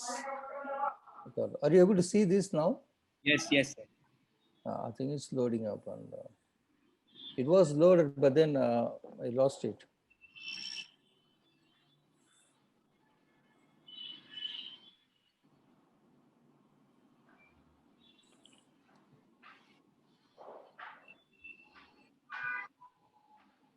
Because he has mentioned, but it's not much mentioned about this, the criterias, the important, like, Japanese Orthopedic Association modified those scales is not mentioned very specifically. He has to improve on those lines, like, pre-op lines, which I would prefer to, as an examiner, I would like him to tell this, because those are very important for the doctors to assess how the patient is improving or not. So that way, are you able to see now? Yes, sir. Yeah, I can maybe. Actually, I'm not. Yeah, Yeah, you just are maximize. you able to maximize? Yeah, Yeah. I'm just getting it because something has happened. It was I perfectly kept it ready, but then Okay, I click on don't that. know. Yeah, open it up. Open it up. One of those files. I opened it. It's going on, but it's not getting up. Oh, okay. It could be So the connection. Okay. I will just wait for a few minutes and see. This is about the yeah. I think it's you're able to see now. Yes, sir. Yes. Yeah. See, this is what Tarun is, right? Is he there now? Yeah, Tarun, you're there. Yes, sir, I'm here.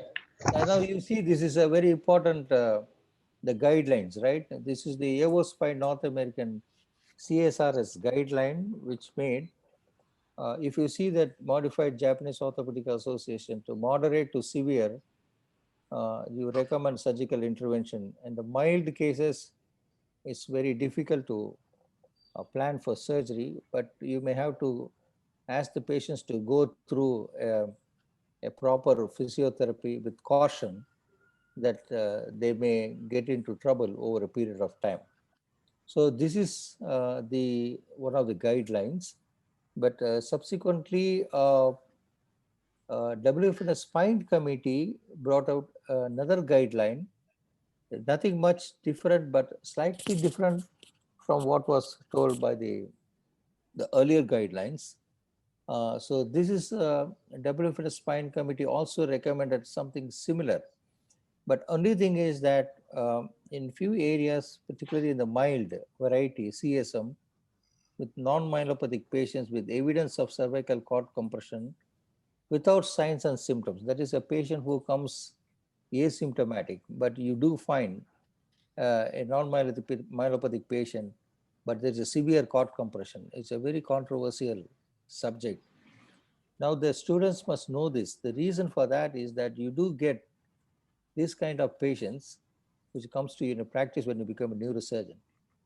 But if a patient comes with a very mild radiculopathy with a severe cord compression, so you have to be in a position to tell what to do for the patient. Patient does not need a surgery immediately, but the patient has got a high risk of going for a quadriplegia with a trivial injury. So that particular point has to be put forward to the patient. And if there is a radicular pain or if there is few symptoms starting, then these patients must be recommended for a surgical treatment at the earliest. So this is the WFS Spine Committee, the latest one.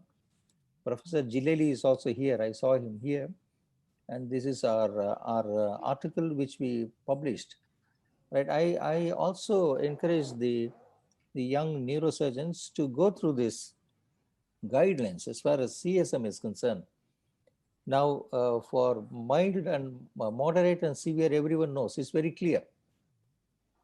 The subject problem comes when it is mild.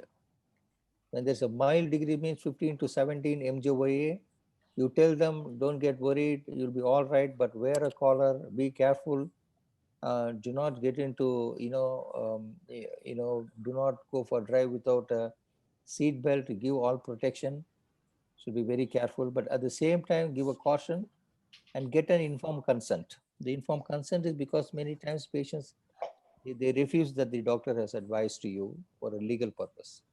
As far as the non-myelopathic patients which become symptomatic, a non-myelopathic patient comes to you for no problem, you just take up, but you find a large amount of canal stenosis, but the patient is absolutely okay.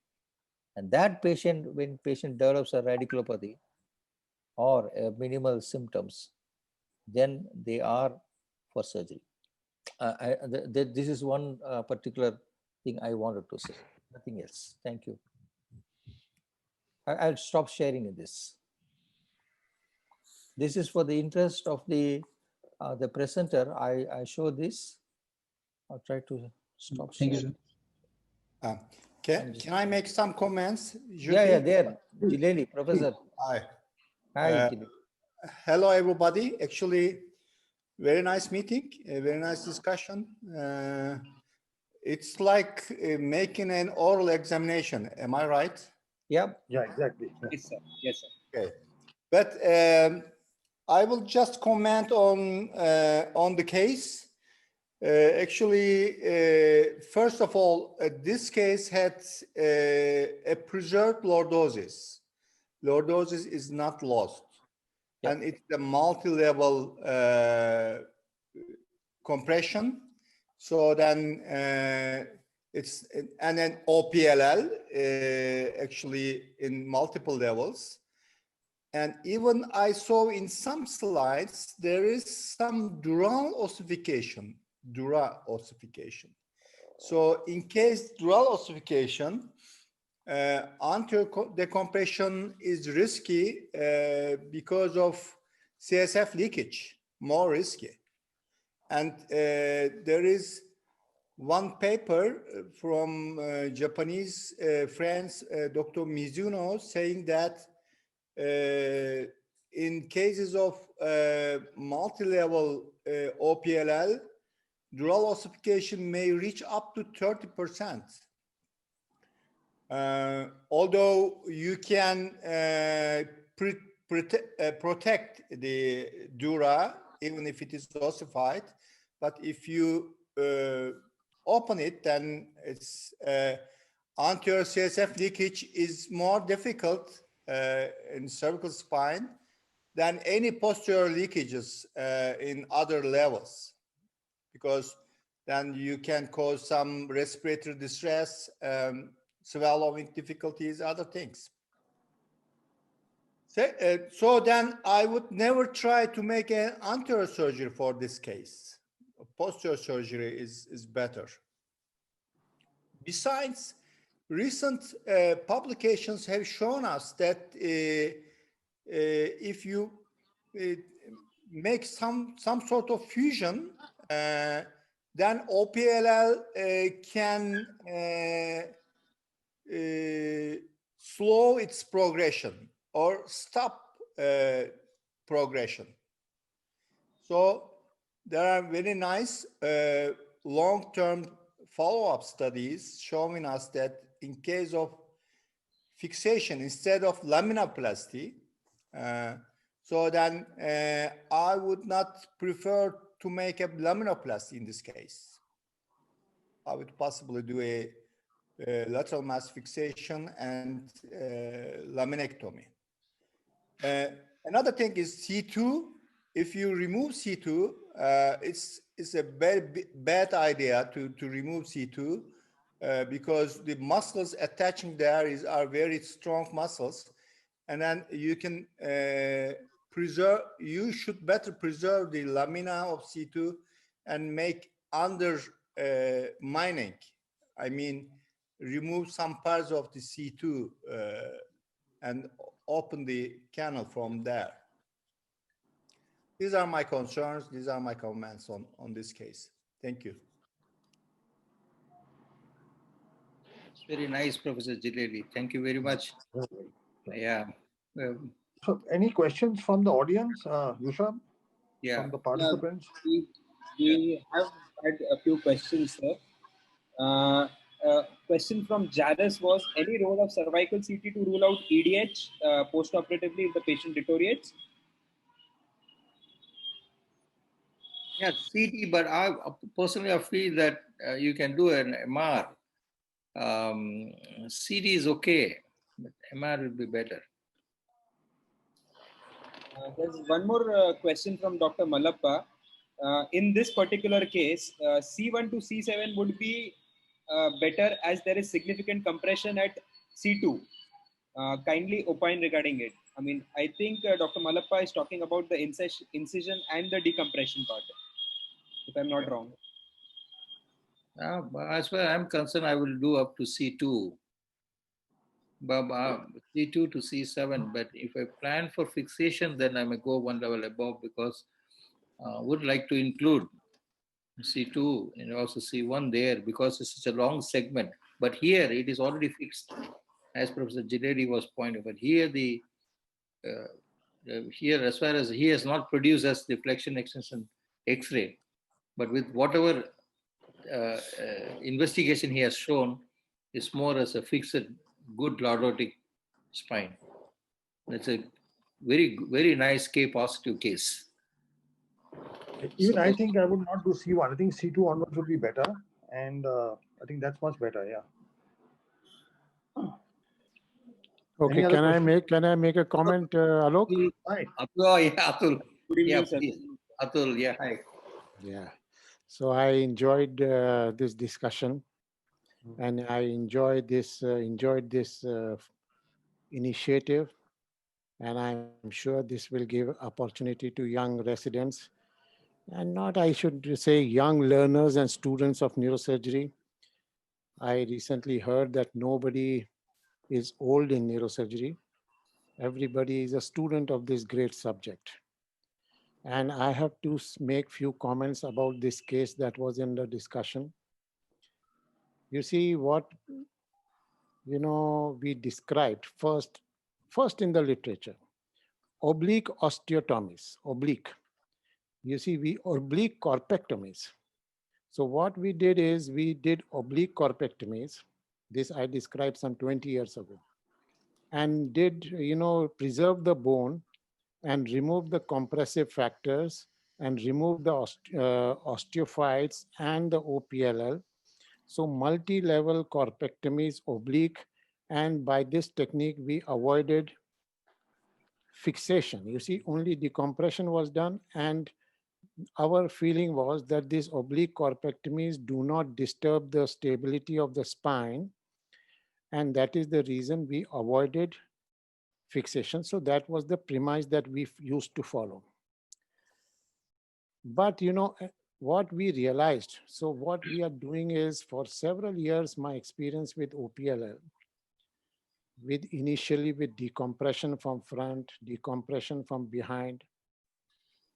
And there were, as Alok was mentioning, that there are instances in such cases of OPLL, such severe OPLL, when you do decompression from front or you do decompression from behind, you can have a situation which is not uncommon, that your patient lands up and he does not wake up moving his limbs. He is completely zero.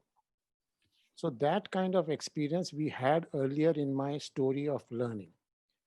To the extent many of you will be surprised that in KEM, there was a period of 3 or 4 years where I used to say in various meetings that OPLL is a non-surgical disease, because after suffering from many of these complications, we realized that the complications can be so devastating that surgery is a dangerous affair. So that was and as head of department of KEM, I was actually refusing for 2-3 years. We did not do.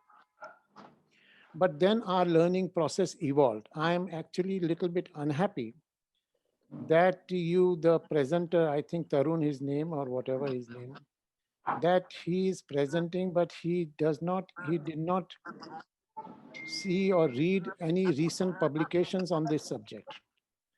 And I have to give my thought. When I am talking, I am not going to give thought of anybody else. I am going to give my thought, and which is published in at least 25 papers on this subject. And this young boy, Tarun, should have read some recent work on this, particularly when it is coming from India and when it is coming from Mumbai, his own city. To ignore that, completely ignore, is, I consider, absolutely non-acceptable.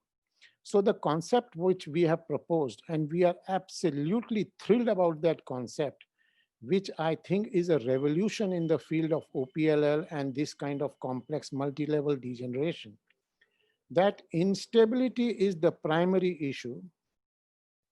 Osteophyte formation and ligamentous flavum hypertrophy and OPLL formation are secondary issues. So the primary nodal point of pathogenesis of the entire process is multi-level spinal instability in degenerative spine and in OPLL. So what we have recently recommended, that you should treat the primary issue. So treat the primary and respect the secondary, like disc space reduction, osteophyte formation, ligamentous flavum hypertrophy, osteophyte formation. These are all secondary issues. So the recent concept that we have proposed, which Dr. Jaleli has written a comment in my article, which he did not refer, and he talked about fixation, but he failed to refer his own comments on my own paper, which I'm a little bit not too happy, I must tell you. That only fixation without decompression can be a beautiful form of treatment. And when you are sitting in Sion Hospital, you must be talking to the residents in KM about the results of these operations. And if you are not in a good talking terms, I will give you that information that you do stabilization only without any kind of decompression can give you a magical outcome, magical. That is one thing. Second thing is being talked about C2 spinous process to remove onto undercut and undermine, and you are very happy about it. But I have to give you my own thought that many of these cases of OPLL have associated instability at the atlantoaxial joint. And atlantoaxial stabilization is mandatory in these conditions. Mandatory, you mark that word. So in the title of one of my article is that's multi-level stabilization that includes atlantoaxial joint stabilization is a revolution in the field of OPLL surgery. So what the contrary things which I am saying is, one is what C2 spinous process is part of the story, but that is undermine and undercut, those things are different. You have to stabilize C1, C2. You have to stabilize multiple joints even if there is no evidence of compression at C1, C2.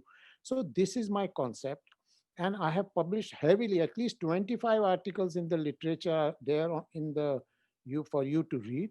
So I recommend that you please read these things. And if there is a possibility of a revolution in the field of OPLN and degenerative spine, particularly in the kind of case that you have shown, you do decompression in this case, you are bound to land into a disaster. There may be some temporary here and there, and the best result that you can get in this patient after multi-level decompression and laminoplasty that you were saying, at best will be that you have not harmed the person. So if you want to cure this guy, this particular patient which you were showing, Atlant C1, C2 and multi-level subaxial fixation, I promise, and you must, when you are sitting in Sion Hospital, you must talk to the residents here in KM. If you are not able to read and you're having some visual issues, that how are the results of this kind of operation? When you think you talk about, and even Parthiban has heard me talking, and he's failed to even recommend or even mention about this. I have a feeling it is a little bit injustice to what I have been saying in multiple forums where he has been a partner to my discussion. I think, Parthi, I want a comment from you on this issue. Yeah. Whether you agree or not, that is nothing. See, I'm not saying you agree and you follow what I have said is the correct and you should not follow other things which we have been doing. I am not saying agree. I do not want you to agree if you do not really have that, if you have not understood, you don't agree, because what is written in the AO book and WFNS, this thing, you agree to those things. You don't agree. But this is what is published on several occasions in the literature, and at least a mention can be made whether you agree or not. You can say some people or some fools are advising fixation, but I don't agree with that. But you cannot completely ignore that. And I think particularly when sitting in Sion and sitting in India and sitting in a forum where I have been party to multiple occasions and not even saying a word about it is a little bit not correct, and you are undermining the literature, not me. And I don't mind if you undermine me in any way. But literature, you have to mention that this is a new proposal and this is written in at least 25 articles on the subject. So this is a little bit aggressive thing I have said. Please don't mind the aggression. Please don't this thing. But you try to understand what I am introducing a concept which I am absolutely convinced, whether you are agreeing or not agreeing, that is on you. I am saying a revolution is here to be made, and it is made, and it will be followed, if not today, tomorrow. It is actually Atul. Actually, before you came, actually we had the same discussion. In this case, I told that it is the decompression with stabilization. Number one. Number two, it has to be included with C1. I think probably you were not there at that time. Now, Parthi, I will tell you another thing. You Yeah. see, this decompression with stabilization is also a concept which is recent, Yeah. which was not followed earlier. And I Yeah. have to say that this decompression plus fixation is a concept which people are talking after reading my articles. Like even Jaleli mentioned that I will do decompression and fixation for OPLL in this case, which he was not saying earlier. You see, in his own articles, I will show you, in his own WFNS recommendation, which authored by Jaleli, he said decompression. He is saying fixation only because he's influenced by my articles. And I am sure he will accept it. Yeah. See, this is what I was discussing when we were discussing this case. I am particular about this patient to be fixed because a person, if not only have to C2, C1, C1 must be included in fixation. I think that was the real one. I agree with you. The instability is the one which causes all this osteophytes and all those. So once you No, stop that, Bharti, you are saying instability is causing, but this concept has been introduced by me. Why don't yeah, you say this? yeah. Why means why? What is the harm in stopping halfway? No. We agree with you. You agree, then say. Then say that Definitely. you are a respected member of the field, and you have heard me talking on at least 20 occasions on this subject. But why are you hesitant to say? And when it comes to failing, and when it comes to anybody else, you are very loudly saying. But when it comes to something which a person of you know him so well has introduced, you are a little bit hesitant to say. Why is that? No. I'm always very proud to say Atulji. Come on. So say, Anyway, say that, say yeah, that. Don't I'm worry. very, very proud. But So with those few words, I yeah, am here to say that you are all my friends. My most dearest friend is Mehmet Zileli. He knows we are together in various forums on spine, on various issues, craniovertebral junction. We are together. There is no, we are working on a subject where patient is the king. We work for the patient. We are made by the patient, and we work in the interest of the patient. And we should, one thing is for sure, we should be open to ideas, we should be open to thoughts, and we should be open to something which is different from the conventional. This is what my purpose is for the young people. You see, this is a, I don't know, I never talk like this, what I'm talking like this. I don't talk in meetings like this. I don't argue with people like this in the meetings. But we should be open to ideas. We should be open to concepts which are different. And somebody is talking so proudly and so loudly, and this thing, there is no harm in acknowledging that. we are always proud of Atulji. No problem. See, I tell you one thing. See, this is the concept which we have been doing it for a long time, stabilization concept. And you made it very firmly. Actually you raised the voice and saying that if you do stabilization, quite a lot of spinal problems get settled down. It's true. In fact, that is the concept of the fusion itself. The concept of We fusion should itself was also, you know what, I will tell you, Parthi, the existing literature says, now it is for the young residents who are listening and the young students of neurosurgery. The existing literature on the subject says when you do multi-level laminectomy, when you do multi-level corpectomy, you are iatrogenically making the spine unstable. This is the concept, this is the literature, this is what is mentioned, and that is why fixation is done. I am saying that instability is the nodal point of pathogenesis of the entire process of spinal degeneration, entire process of OPLL. So this is fixation which I am recommending, is not the fixation which is conventionally mentioned or discussed or agreed upon, that iatrogenic instability is the cause of doing fixation.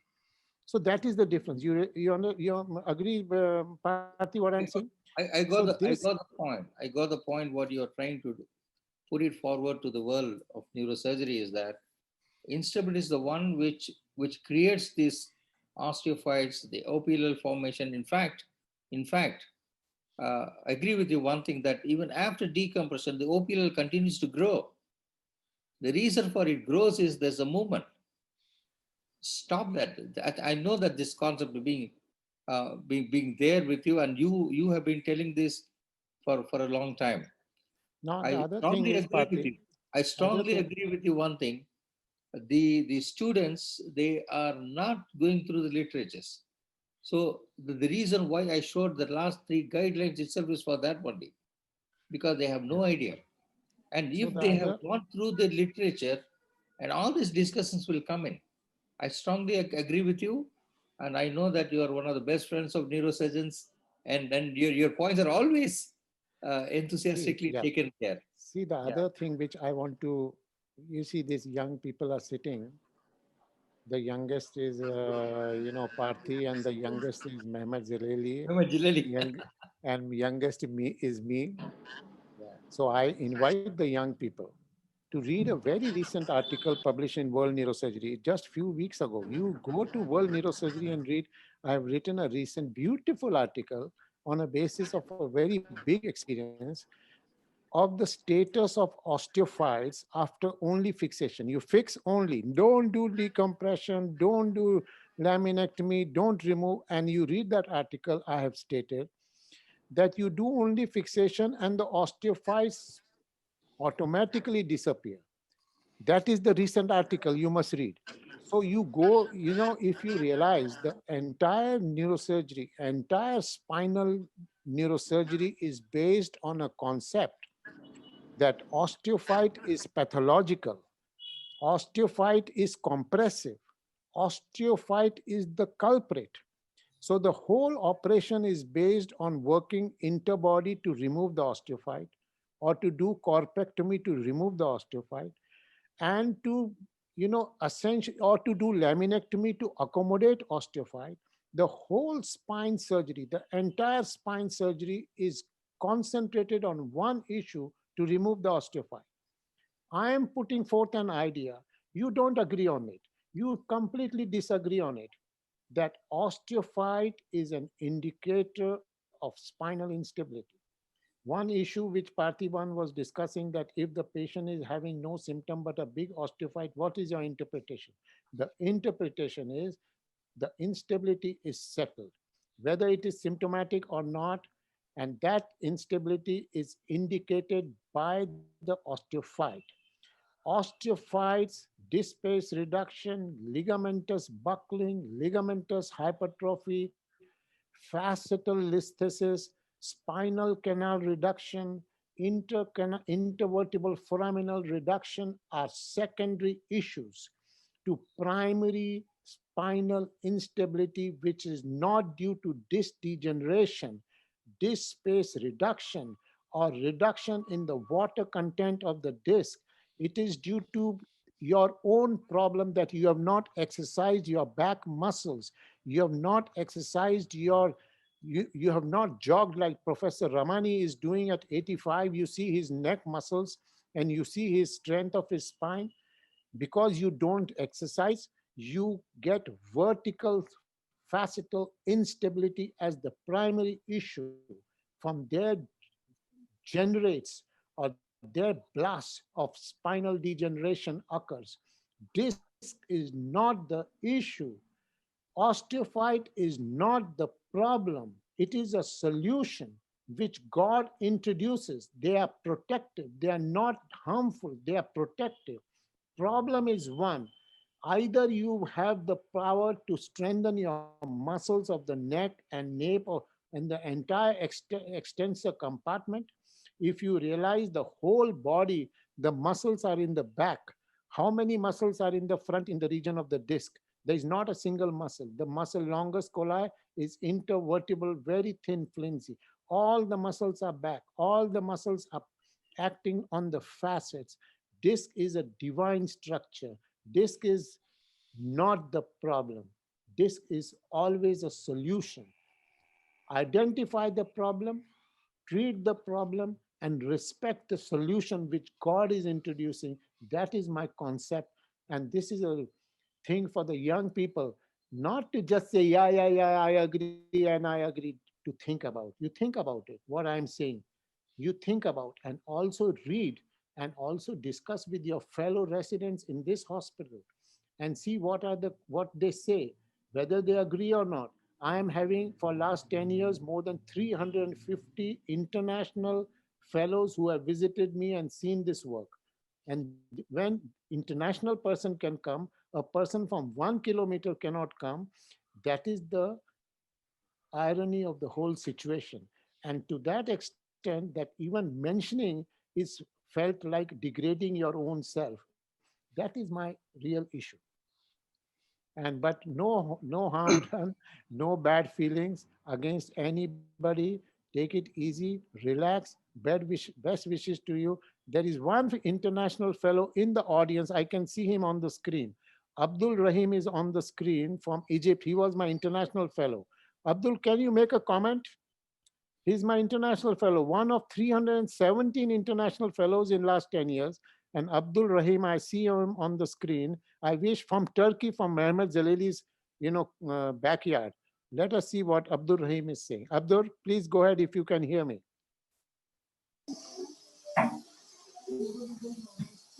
I think he's coming. I Yes. see you. I see you, sir. Yes. I hear you. I hear you, sir. I am Abdul too. Yes. Abdul Rahman, sir. Oh, Yes, yes, Abdul Rahim. Yes. How are you, sir? How are Yes, you? Yes. Abdul, I thought you were Abdul Rahim. Abdul Rahman, you also visited me, right? Yes. Yes, if you have some comment you can please make. I know you visited me, but for a very short period. I thought you are Abdul Rahim from Yes. your distance. Yes. Would you like Anyway, to make a comment? Anyway, but it's a good can I add, Atulji, please? very nice discussion. We've taken all the points in the right way, and we as is said, it has to be, the literature has to be respected. That's the final. That's what literature has to be respected, and we have to rethink what the concepts are coming up, and that is what Atul is trying to tell all of us. When we are not very strong to say a few things, Atul says that this is what you try to rethink and say this is, and see that in experience. Atul, believe me, I'm a very, very strong believer of democracy, like you. So I always enjoy, we know that. But maybe this is what, when I discussed in this case, I was telling the Tarun other, that this patient needs stabilization. Parthy, another thing I would like to say. Please, can I add comment? Yeah, please. Go ahead, Said. Who is going Yes, on? thank you, Professor Atul. I agree with you for oblique lateral approach. It's we used from about 13 years, but it's not necessary to leave to take off the calcification, because it's very dangerous. It's necessary to go more lateral to the calcification of in case of OPLL. We have many cases of OPLL in Réunion Islands, French departments, and with a follow-up of about 25 years. And in some cases, the canal, the dimension of the cervical canal is very narrowing, but the importance is the clinical aspect. It's very important. Radiological aspects not necessarily important, but clinical the clinic is very important. The second point, it's about osteophyte. Osteophytes. It's possible that the calcification posterior and in front of the disc is disappeared after fixation, but osteophyte is the modelage of the vertebra. It's the transmission of the contents by annular disc. It's hard. So we can see the cervical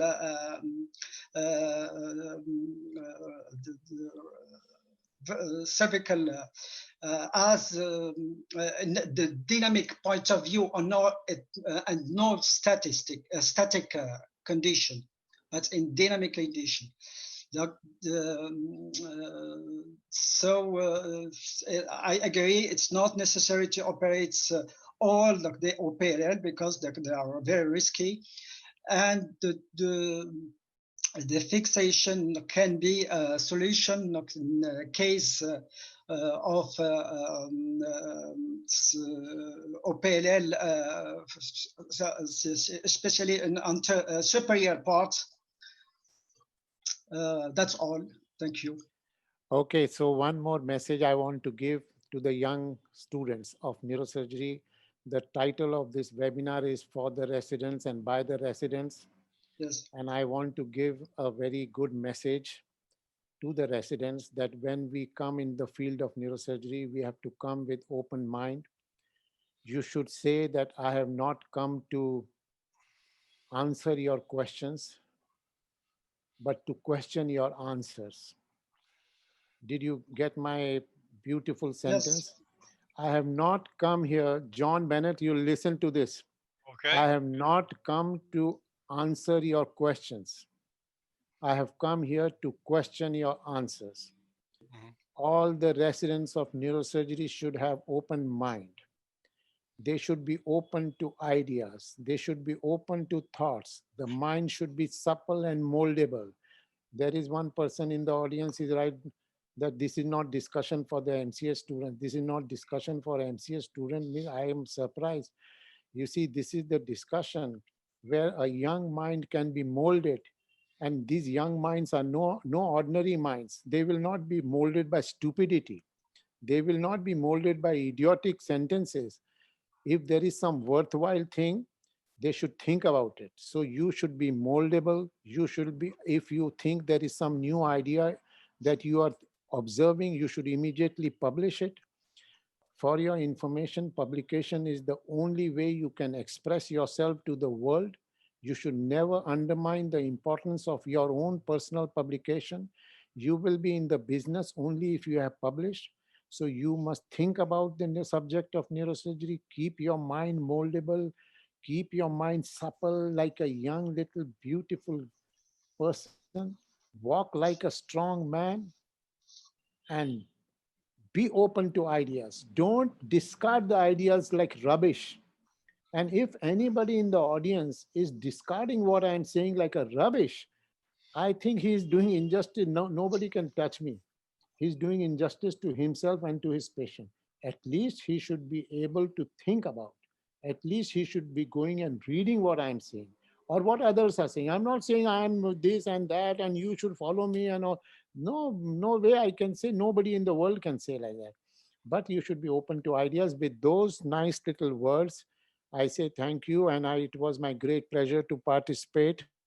And I wish this young boy, Rushabh, I think his name is, my best wishes Thank you, for sir. continue. What is the name? Rishabh. Sir. What? Rishabh. Yes, sir. Yes. So this young boy, right from the day you wrote to me, I said, yes, I'm with you and I will be with you with great pleasure and honor.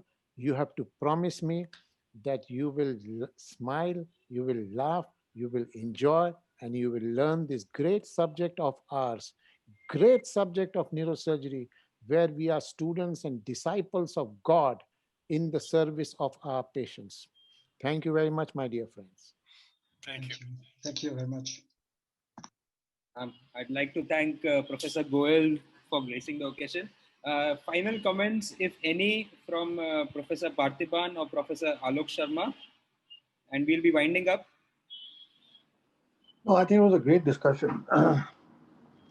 And I'm in agreement with Professor Atul about keeping a mind open, and I've always believed in that, especially the younger generation.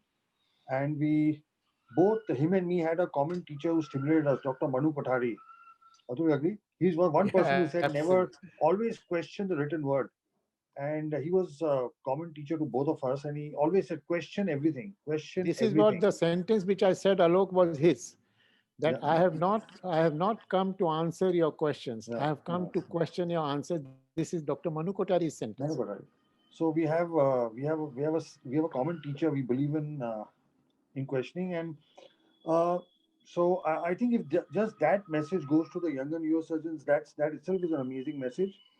Listen, keep your eyes, ears open, keep your minds open, and maybe one of you here will come up with something completely different, and we'd be very, very happy to, accept that and be open to that. So, it was a good discussion, Rishabh. Thank you very much. I think you're amazing. This is a good forum, and it will help all the students to overcome their fears and doubts about presenting to all of us. Thank you very much. Yeah. Thank you, sir. Thank you, sir. Rishabh, and actually it's a wonderful time, and actually it's a good start. A firing start. It's like one of the best start, and particularly my friend Atulji is me and him with 30 years we are together. 30 years.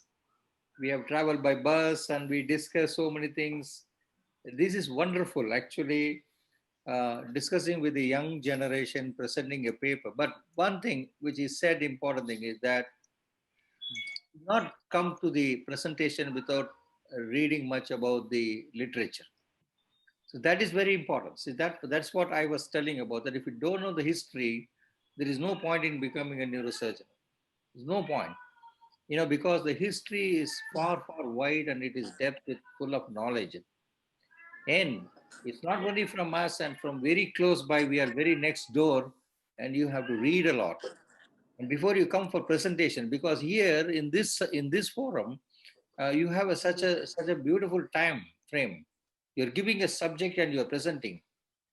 And if you don't come prepared, then it is not good. Like Tarun was telling that he has not told about K line. He has not mentioned about MJOA. He didn't talk about anything of the guidelines. Like he said about stabilization, the concept of stabilization, the concept of fusion, the concept of decompression.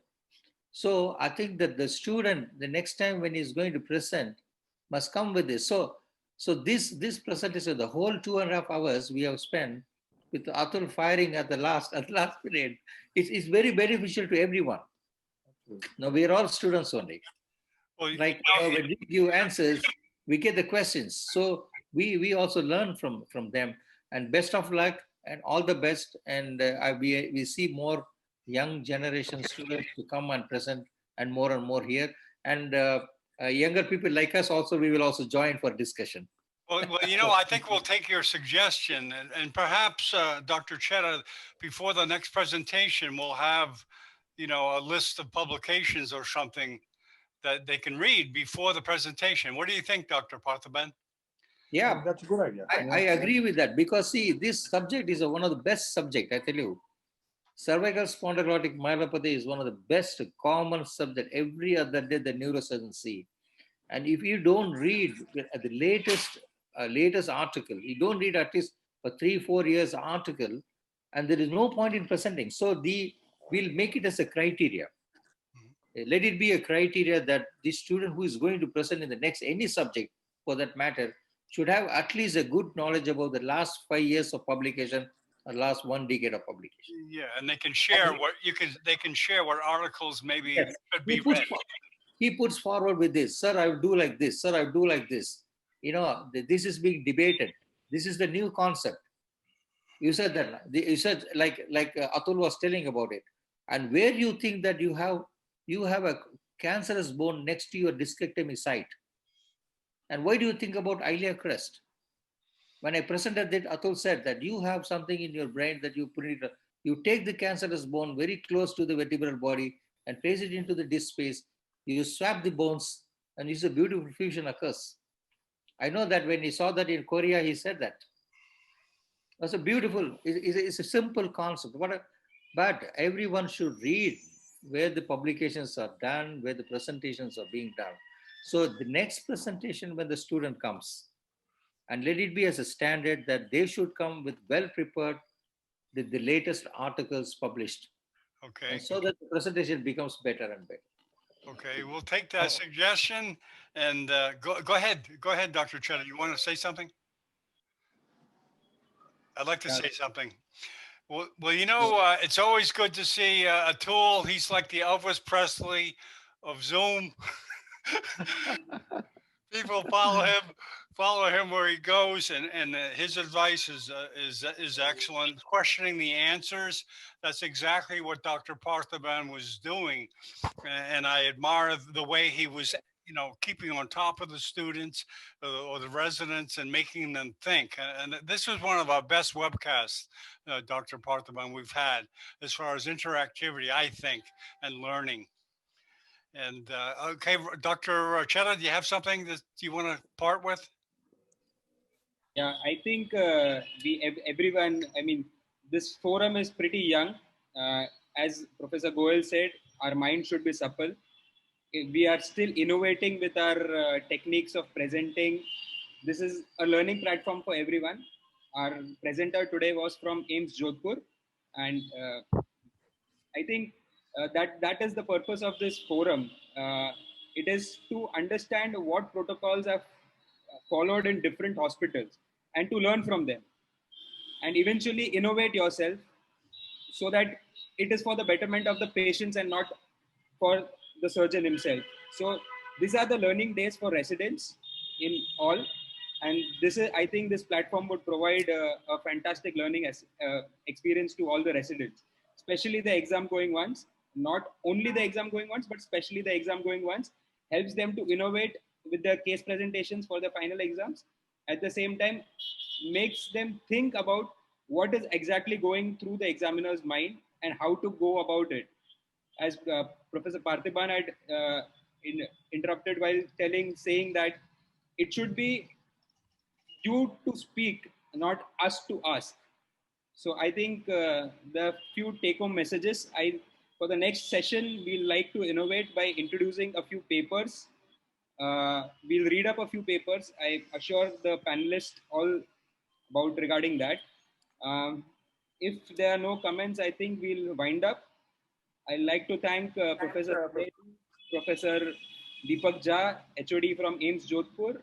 I'd like to thank Madam Abida Shah for joining in. Professor Aif Cherian, who would locked in again and is, I think, out of range now. Last but not the least, I'd like to thank Professor John Bennett for giving me a platform to have this webcast telecasted. Okay, excellent start. Excellent start. And we'll have a reading list till next time, okay? Well, yeah. So people can do their homework before and be prepared for the next presentation at the same time, same channel. Yes. And a major thanks to Professor Alok Sharma for giving me that push, and Professor Parthiban for always being there and being as humble as the person he is. Thank you very much. I think let's wind up if there are no questions. Okay. Thank you, guys. Go ahead, Doc. Okay, thank you very much, everybody. We'll see you next week. Bye. Bye-bye. Bye-bye. Bye-bye. Dr. Parthiban. Bye.